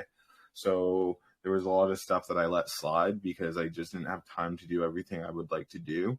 One of those things was my traders, and my traders ended up slipping quite a bit, and I wasn't analyzing them on a daily basis, or even semi-daily, being every other day. So I didn't notice they were slipping towards such a, you know, win rate that I wouldn't have been following if I had noticed earlier. So I took a loss, but, you know, just re-strategized. I know I'm giving you another story as I'm answering your question, as I often do. But if I'm in a position like that after the long weekend, where it's not that I don't have soul, you know, I still have soul in my bank, but like my account's just not looking how I want it to look, my trading account and stuff, I will grab profits in that case. Like if it's up a good amount, I'm up, you know, a soul, I'm up 2 soul, I'm up 3 soul, and I'm like, you know what, I'm happy with this. This project doesn't look like it's going to go that far. The community doesn't look that great and stuff. I'm like, I'm just going to take these profits now because I'd be happier with them in my account, and I'll just wait for this guy to trade again, or one of my other traders to trade again. So in those cases, I do just sell. Or like, for example, I had a guy who entered me into a trade, and he sold 8 soul profit out of that trade. So I was already 8 soul up, but there's still another 6 soul in that trade. but it looked like it was peaking to me, and it didn't look like they were trying to push that hard. It looked like, you know, it was getting to the end of the heavy buy pressure, so I just sold that 6 SOL or whatever I had left because I was happy taking that gain on that. So it really depends. You can see for me, like, it depends even when I have a lot of SOL or I don't have that much SOL, like, but it depends on how I'm feeling about the project as well, and it depends on my trader's history. If my trader has a really good history and I know that, like, you know, sometimes I've sold on him early and then he goes off and does like crazy numbers, like, yeah, I typically won't sell on him. But if I know my trader a lot of the times like holds way past the peak profits, then I make the decision to be like, this looks like peak profits.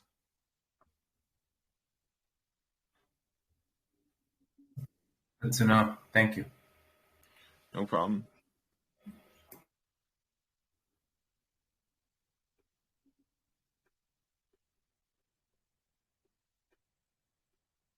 Going through them a little bit quicker this time. Again, I'm still looking at the data as I go. And for you guys who go through profitable wallets daily, you should be able to go through them with around the same speed, maybe even quicker than me. I often get distracted as I'm doing this.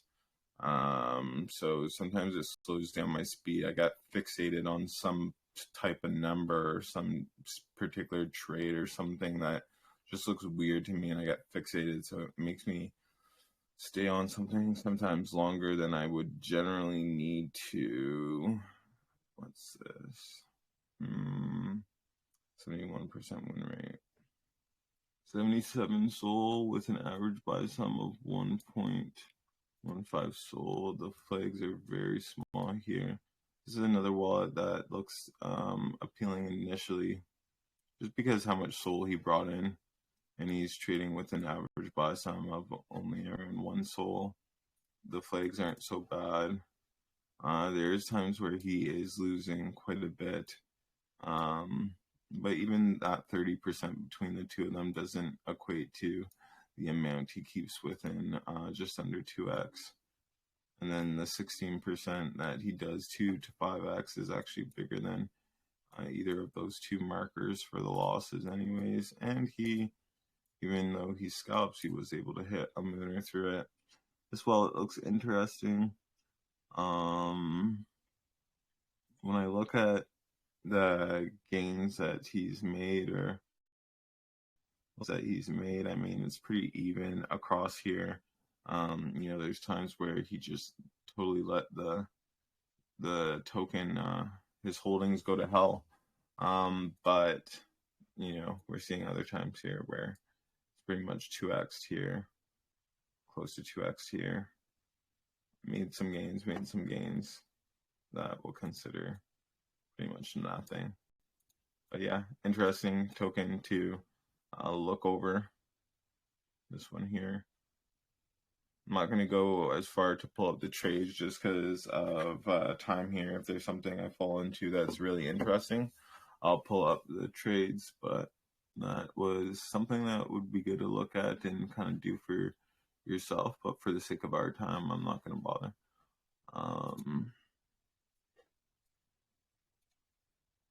What am I even? Okay. Not a high enough win rate for me to want to follow that scalper. Low data sets, I often am skipping, you know, the sniper, like I said, I often skip because the sniper is just not part of my strategy. I don't use it in any way. I don't follow them to see what they're getting into. When I'm looking for wallets, I'm looking for wallets that I can start using today. And, you know, through the ones that we went through, the ones that I said are interesting, and we went over a little bit, those are ones that would be worthwhile for you guys to further look into. You could obviously see the wallet addresses and everything, so you could just type in the first 4 letters or so, and it'll probably pop up for you if you want to take a deeper look into it. Not gonna look at this. Yeah, sometimes it could be hard because your trading strategy isn't around certain things like snipers and stuff, and that's why I showed you guys all how to search by the hashtags there. But at the same time, if you just do that, you do miss out on other coins that you might not have wanted to look at, like scalpers. So you don't really want to look at scalpers, but there's like a really interesting scalper that you do want to look at. The win rate's pretty decent. It's crazy because even though the win rate can be like really decent, especially on scalpers, you know, when they get something like this, 1.01x, 1.01x, 1.08x, you know, those are all considered wins, right? And like to me, if I trade that, even if I get the 1.01x that he gets, it's not really much of a win to me. I just went in and went out with the same amount of money and probably lost some due to gas.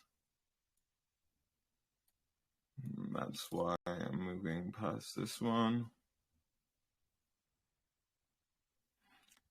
As I'm doing this, did you guys have any other questions that you want to go over? Because I know I usually open it up for questions at the end, but as I'm doing this, I can really answer whatever questions you guys may have. Another question. If a trader trades on pump and fun, do the bot follows the trader in it or it doesn't? Yeah, well. It will? Yeah. Okay. Because often when you look at the traders or when you trace them, it will show you that they traded on SoulScan. It will show you the token with 0, but it doesn't show the token in the tracer in the bot. So that's why I'm asking. It will show the token at 0. Yeah, in SoulScan. But if you scan the CA in the bot, it doesn't show that he bought the token. And it's often not airdrop or something like that. It's often that they purchased a coin on Pump and Fun, but it doesn't show it. Yeah, so like I was you mean it doesn't show it down here? Yeah. So I'll need to get further clarification on that. If you're seeing that a lot, I don't follow too much Pump Fun. I'm sure I've been entered into like some of them and maybe made money or lost money without knowing, but I haven't really ever tried to see like how their Pump Fun traded did based on here.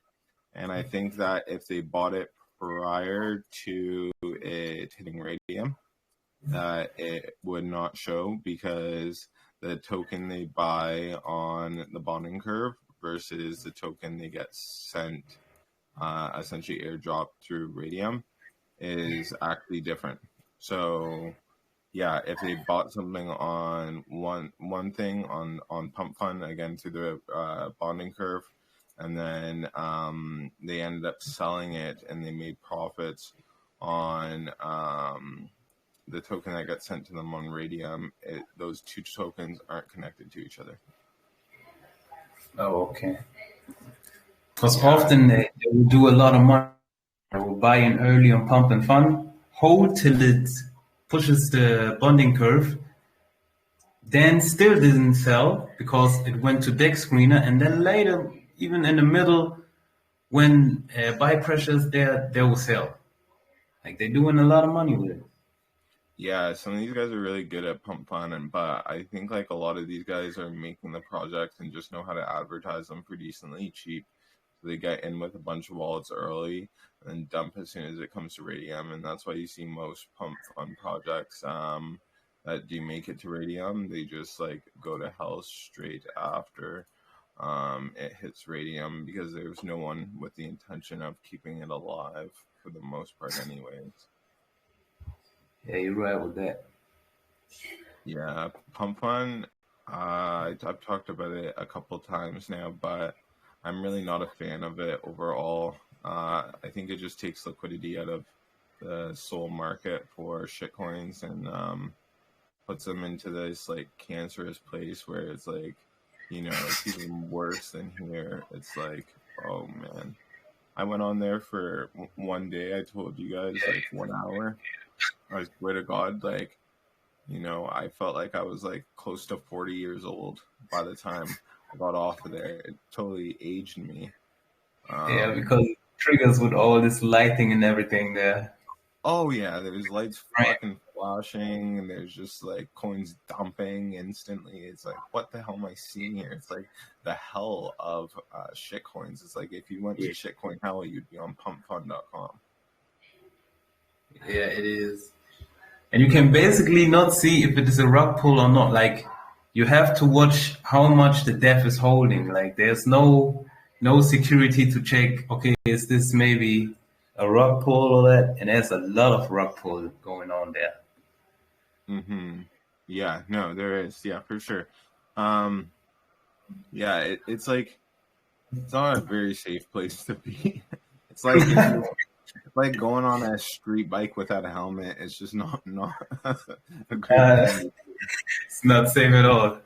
No. Honestly, I think the intention of that site is primarily for rug pulls. Yeah, for sure. Yeah, for sure. Anytime someone has to say this website was created for a social experiment, it was up for no fucking good. And they already had a breach too and everything, like a pretty serious breach where people were able to steal money out of the bonding curve. I mean, like, I don't know. I was hoping it would be shut down. I would love to see that money from people who are putting money into Pump Fund come back into like these shit coins that we're trading so they can go higher, so we can start seeing stuff go to like tens of millions easier, hundreds of millions quite easier. But that's coming soon regardless. That's why I always tell you guys, like, get prepared now and get really good at copy trading now and be able to identify good wallets. So by the time it gets to the bull run, you are already set and you're ready to print, because there's going to be tokens going to, 100 million in the course of like 3-4 days, sometimes a week. And then tokens going from 100 million to $1 billion within another 2 weeks. So you just want to be prepared to capitalize on that. And if you're really knowledgeable on all this shit, you'll be good to go. Yeah.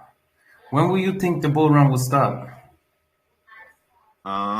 With all of this stuff going on with the ETFs and the happening already past us now, I knew that I didn't know. No one knows. Everyone who says they know, they're full of shit. Like, you can only try to make an educated guess. But everyone was thinking the halvening was going to start the bull run, but I had a good feeling that it was going to be a sell-off point, because everyone was waiting for that to pump their coins. And there's still, at every point in time, there's always someone looking for exit liquidity, someone who's ready to get out of their token, wants to take their Bitcoin and buy a boat, wants to take their Bitcoin and buy a house, wants to take the Bitcoin and buy whatever the fuck they want to buy, right? So there's always people looking for exit liquidity. It doesn't matter what time of the market it is. So I know as soon as that happening thing came up, the people who've been waiting to buy that boat and being like, you know what, I'll just wait for halving because I know it's going to pump. And then they saw that it's like dumping. And they're like, I can't wait. I need to buy this boat. So it's already down like maybe 7%. I mean, having dumped it, because I think there's just so much anticipation.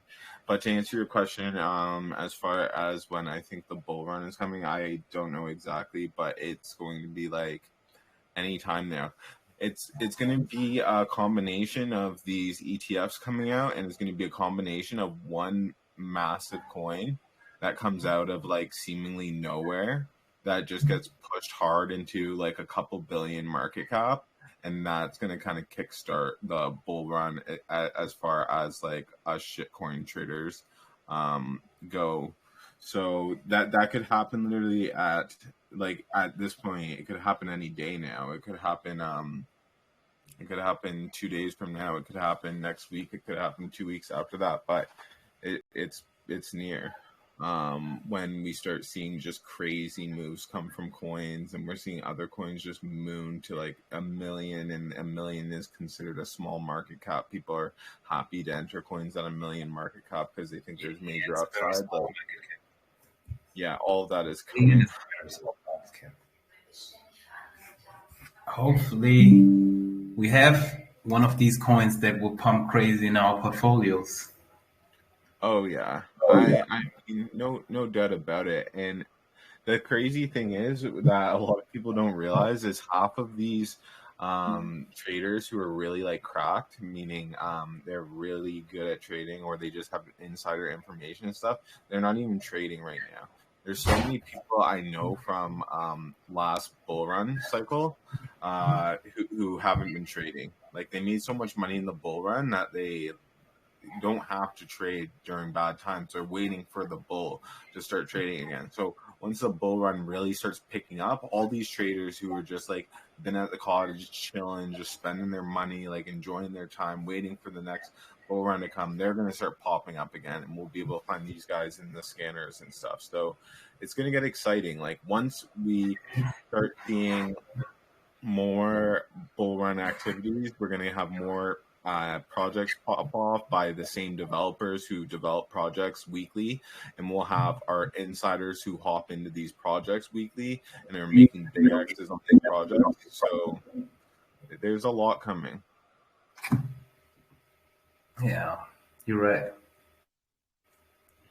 Yeah, like when it rains, it pours. It's so crazy the difference between a bull market and like even just the market we're in. The market we're in is pretty good. Like it's a good market. You can trade, you can make money, all that, whatever. But like a bull market is just so much easier to make money. It's like it's pretty hard to lose money. There's still rug pulls and everything like that, but like the amount of people who are just trying to moon a token, even the ruggers who are trying to take a token to 1 million before they rug it, like it increases exponentially.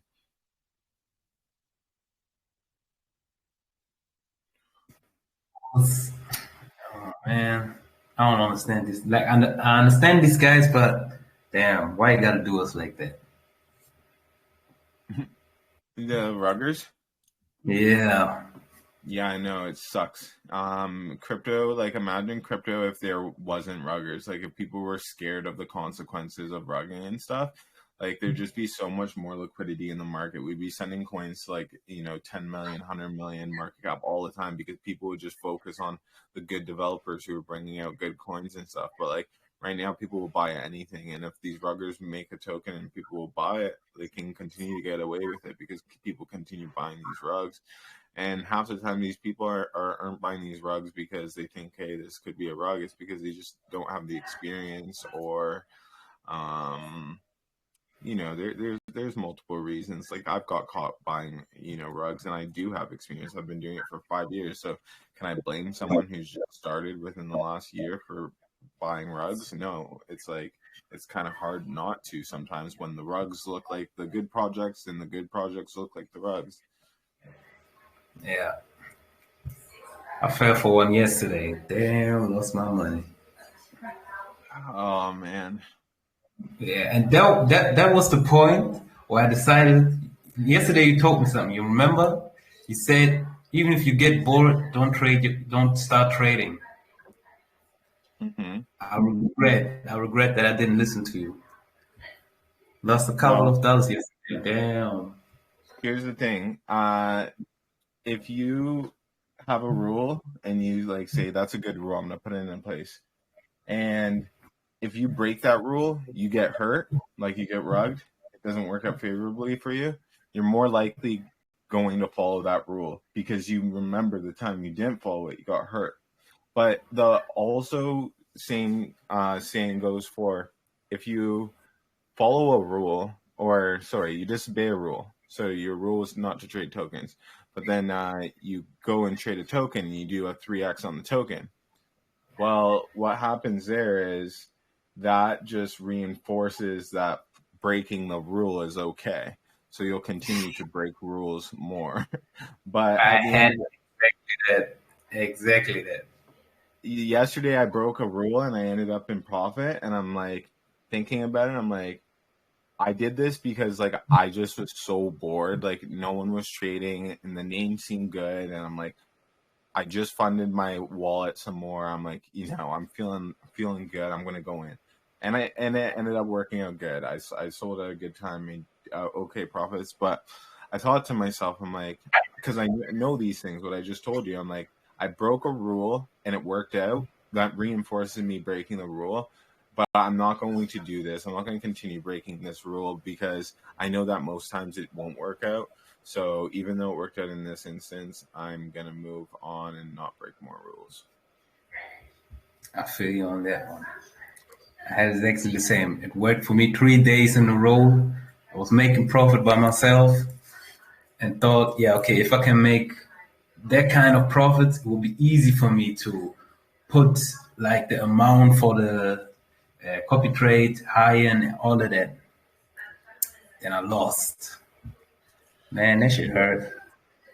It's better to build up small and build up steady over a course of some days than it is to be like, I'm going to hit a 2x on my own trade or 3-5x, and then I'm going to have lots for copy trade. It's like better to build up like a 5 SOL amount within 20 days in copy trading and do it slowly and steady, because you know the saying, easy come, easy go.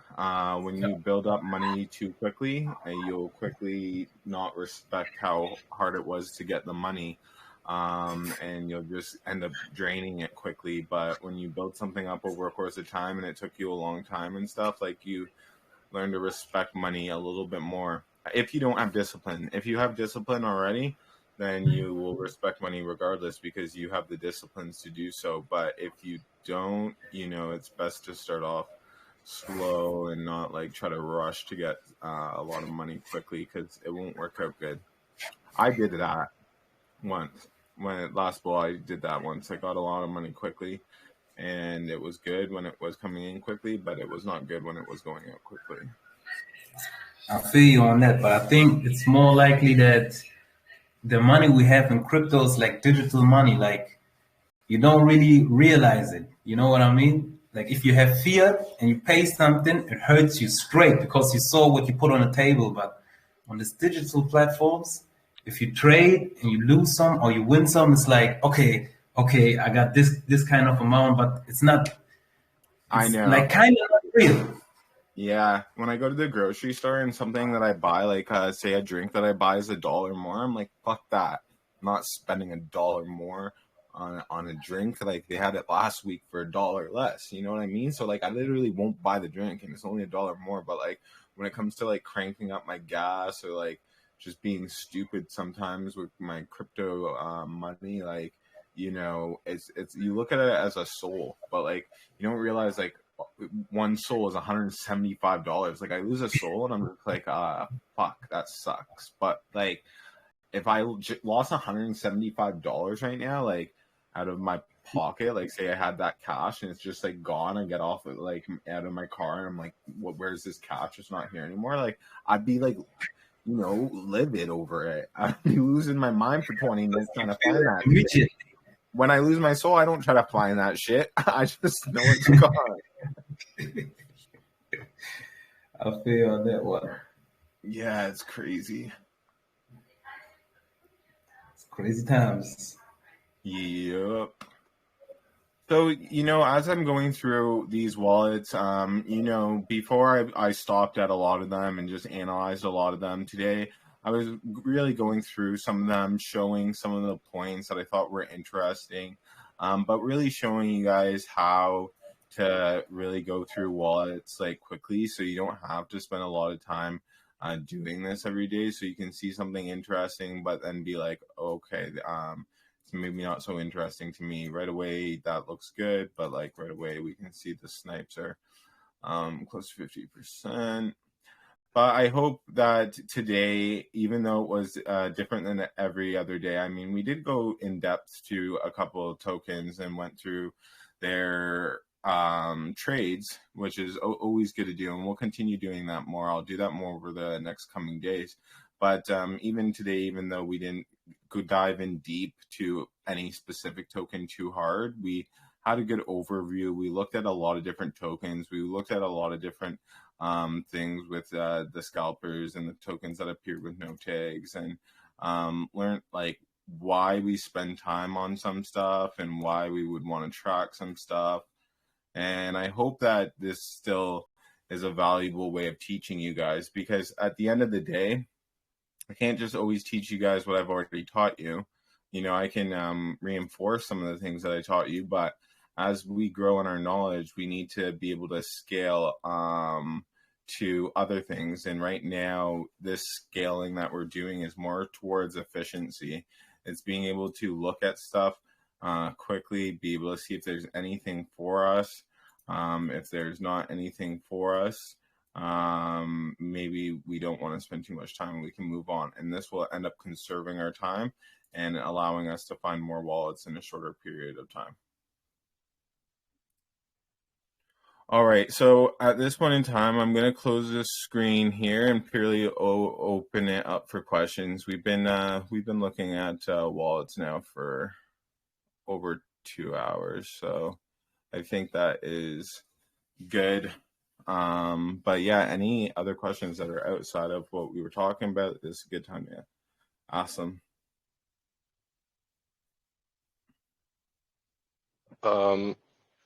How much would you keep, like, for a beginner in your trading account? Like 2 SOL maybe, and to start out slow. 2 SOL is a good amount, man. If you're a beginner, you're not trying to lose too much. Like, worst comes to worst, like the most you can lose is the amount in your account, right? So 2 SOL, I think for a beginner is like generous. I think you could do it off of like 1 SOL easily. Like 1 SOL you could make work and like still hit some trades and make some gains and stuff.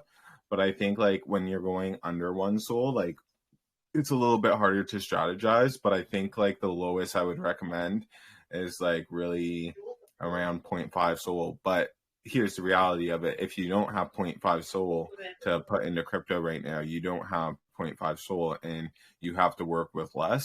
And if that's your case right now and you don't want to share it over voice chat for whatever reason or whatever, but you want to talk to me in DMs, I can try to help you make a strategy for less. But generally, I'd be trying to, start as a beginner with at least 0.5. But I think 2 is a very healthy range, because then you can like take some good wins and you can take some fairly, I'm not going to say good losses, but you can take some losses and you can kind of like fluctuate between that range for a bit before having a come up. Yeah, and just start testing with maybe 0.02 or something like that, maybe then. I don't know, man. Like if I had 2 SOL, I would probably start testing with 0.1. 0.1, okay. That's okay. Just me personally. I have like a high risk tolerance, but okay, so say I have 20 SOL in my balance. If I split that up and I'm doing 0.1 transactions for the people that I'm testing, then that means I have 20 goes with them. That's assuming that they never made profits and they lost me my 100% every time. I would still have 20 chances for them to hit like, a 5x or a 10x, which would really put me, up and into position, right? True, yeah. Okay. Yeah. By the way, yeah, if anyone is interested in maybe like you say, you have a partner, doesn't have to be a lot, like maybe a few people, just like bring our heads together and like looking at stuff, that would be nice if anyone is interested in that. Yeah, I would message Jenya there. If Jenya, did you already find a partner? No, I actually was gonna say that I'm up for that. Cool. Okay, perfect. Okay. You guys link up. You guys seem like you guys are at very similar levels too. I think it will be good. I know like when it was brought up with Surge and stuff, I think that it was like be careful with that and everything. And I did say, even when Jenya posted that he was looking for a partner, I'm like, just be careful. I wasn't speaking unnecessarily to him. I was just like, scammers can try to take advantage of you. But like, if you guys are guys that are coming out to the voice chat, I'm hearing you guys all the time. I know you guys are like smart enough to not be like scammed by each other. I'm like, might as well like, start working with each other. I don't see any wrong in it. If it comes back from Serge that he doesn't want that, like obviously that's going to be something that's going to have to be reinforced. But like as far as it goes from me, I think it's a good idea. Yeah, like I said, like I mentioned this like a few voice chats before. Like my problem is, I was a few nights ago. I was gonna pull an all-nighter, look up wallets and analyze all night.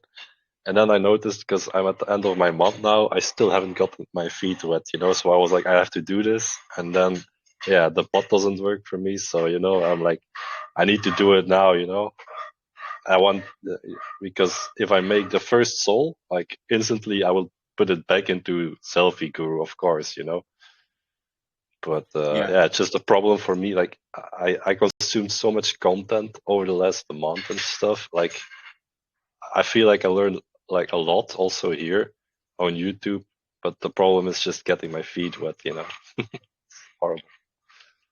Yeah, man. Yeah. I mean, it's like, it's a pretty easy thing now that I know how to copy trade and stuff. Like I can explain it pretty easily and stuff, but I remember how daunting it once was to me.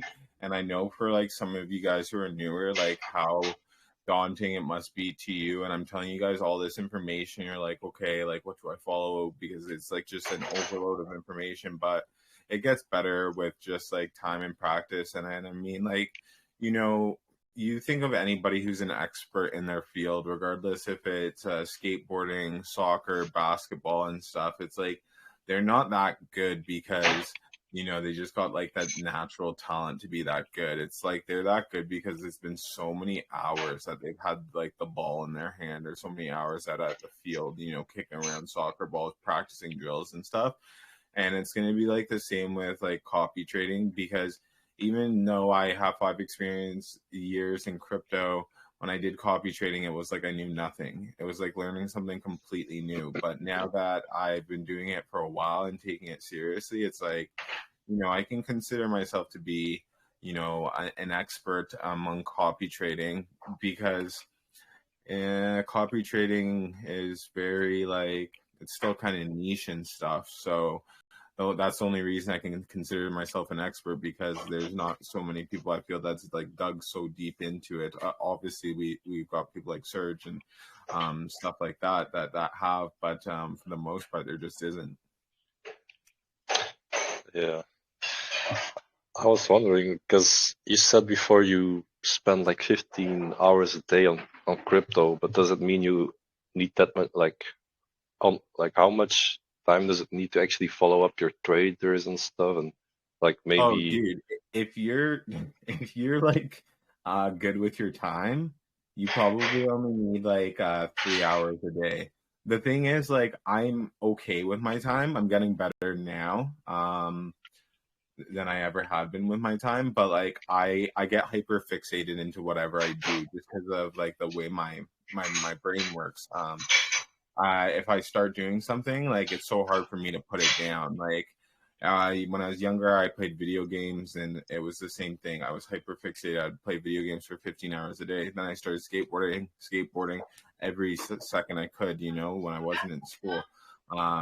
With crypto, it was the same thing, and now copy trading, it's the same thing. Like I only spend so many hours because like it's hard for me not to. I'm just like so into learning and wanting to like progress quickly. Gotcha. But it's like definitely possible, like if you have like a job and still to do the trading as well, then. Oh yeah, dude. If as long as you're decent with your time, like I said, like just use your time wisely. Like don't fuck around with your time. Like when you get off of your job and you have 3 hours that you can spend, or say you only have 2 hours that you can spend, use that fucking 2 hours wisely. You know what I mean? Like that's why you saw how I was going through those wallets. Like I was going through them pretty quickly. I was like looking at the data I needed to, and then I was on to the next one, because like I can't be wasting time like looking at something like that for a minute just to figure out it wasn't worth my time the whole time. I need to know what to look for so I can be like, can I pass on this quickly? Okay, I can. On to the next thing. Okay, cool. Thank you.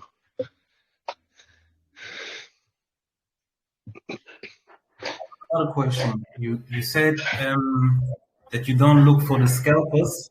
So what kind of wallets are you trading yourself, if I may ask?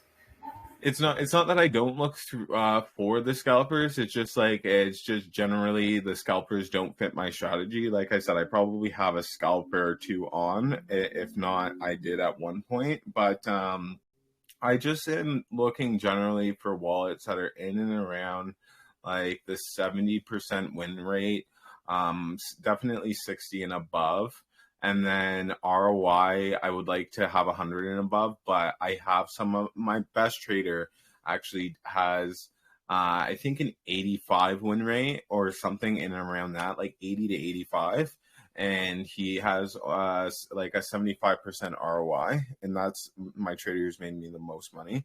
So yeah, that's kind of what I look for in a nutshell. And it doesn't matter if it's like an alpha wallet, a wallet with no tag, or if it's a wallet that's a scalper. I'm looking for generally wallets that fall within that range of like, around 70% win rate and like 80% plus ROI.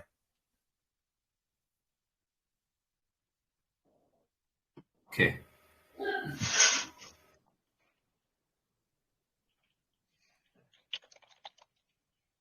Any other questions? All right. Well, I'm going to close it up then for the day. As you know, we will be back tomorrow. Guys, you guys who come to the voice chat all the time, I see you. P. Chen, S. Jenya, Thov, Lucius, Jay. Let's see. I don't see all of these other guys necessarily all the time, but you guys are here now. Connor, Sebastian, DK, Spooky. So you guys that are here, like, please, if there's some topics that you want to go over, drop them in the voice chat channel. I got that voice chat channel made for us, for the people who actually spend time at these voice chats and who feel like they're getting information out of that. I got, the big boss to make up that channel so we could post ideas, so you guys can throw ideas that we can talk about, right? So make sure you're utilizing that. Drop your questions in there that you want answered more fully and stuff, and it will give me ideas to spin the voice chat around, right? Because like I said, I've went over so much with you guys now. If you guys went over all the past voice chats, like, you guys would be pretty skilled copy traders, because I've went over so much. But we got to continue to dig deeper, and you guys are going to have questions that are going to bring up good ideas for me that will help, enhance our voice chats and make them more insightful and more useful going forward. All right, so I'm going to close it off there. I appreciate all you guys for coming. If these voice chats work out good for you, always leave some feedback of what you liked about it and what you think I can improve upon. I'm not the type to get upset if there's, negative feedback. I want to make this better every day for you guys so you get the most out of your time. And yeah, I just want to thank you guys, and I am out. Peace. Thanks, you. Man. Peace Thanks, out. man. Thanks, man. Thanks.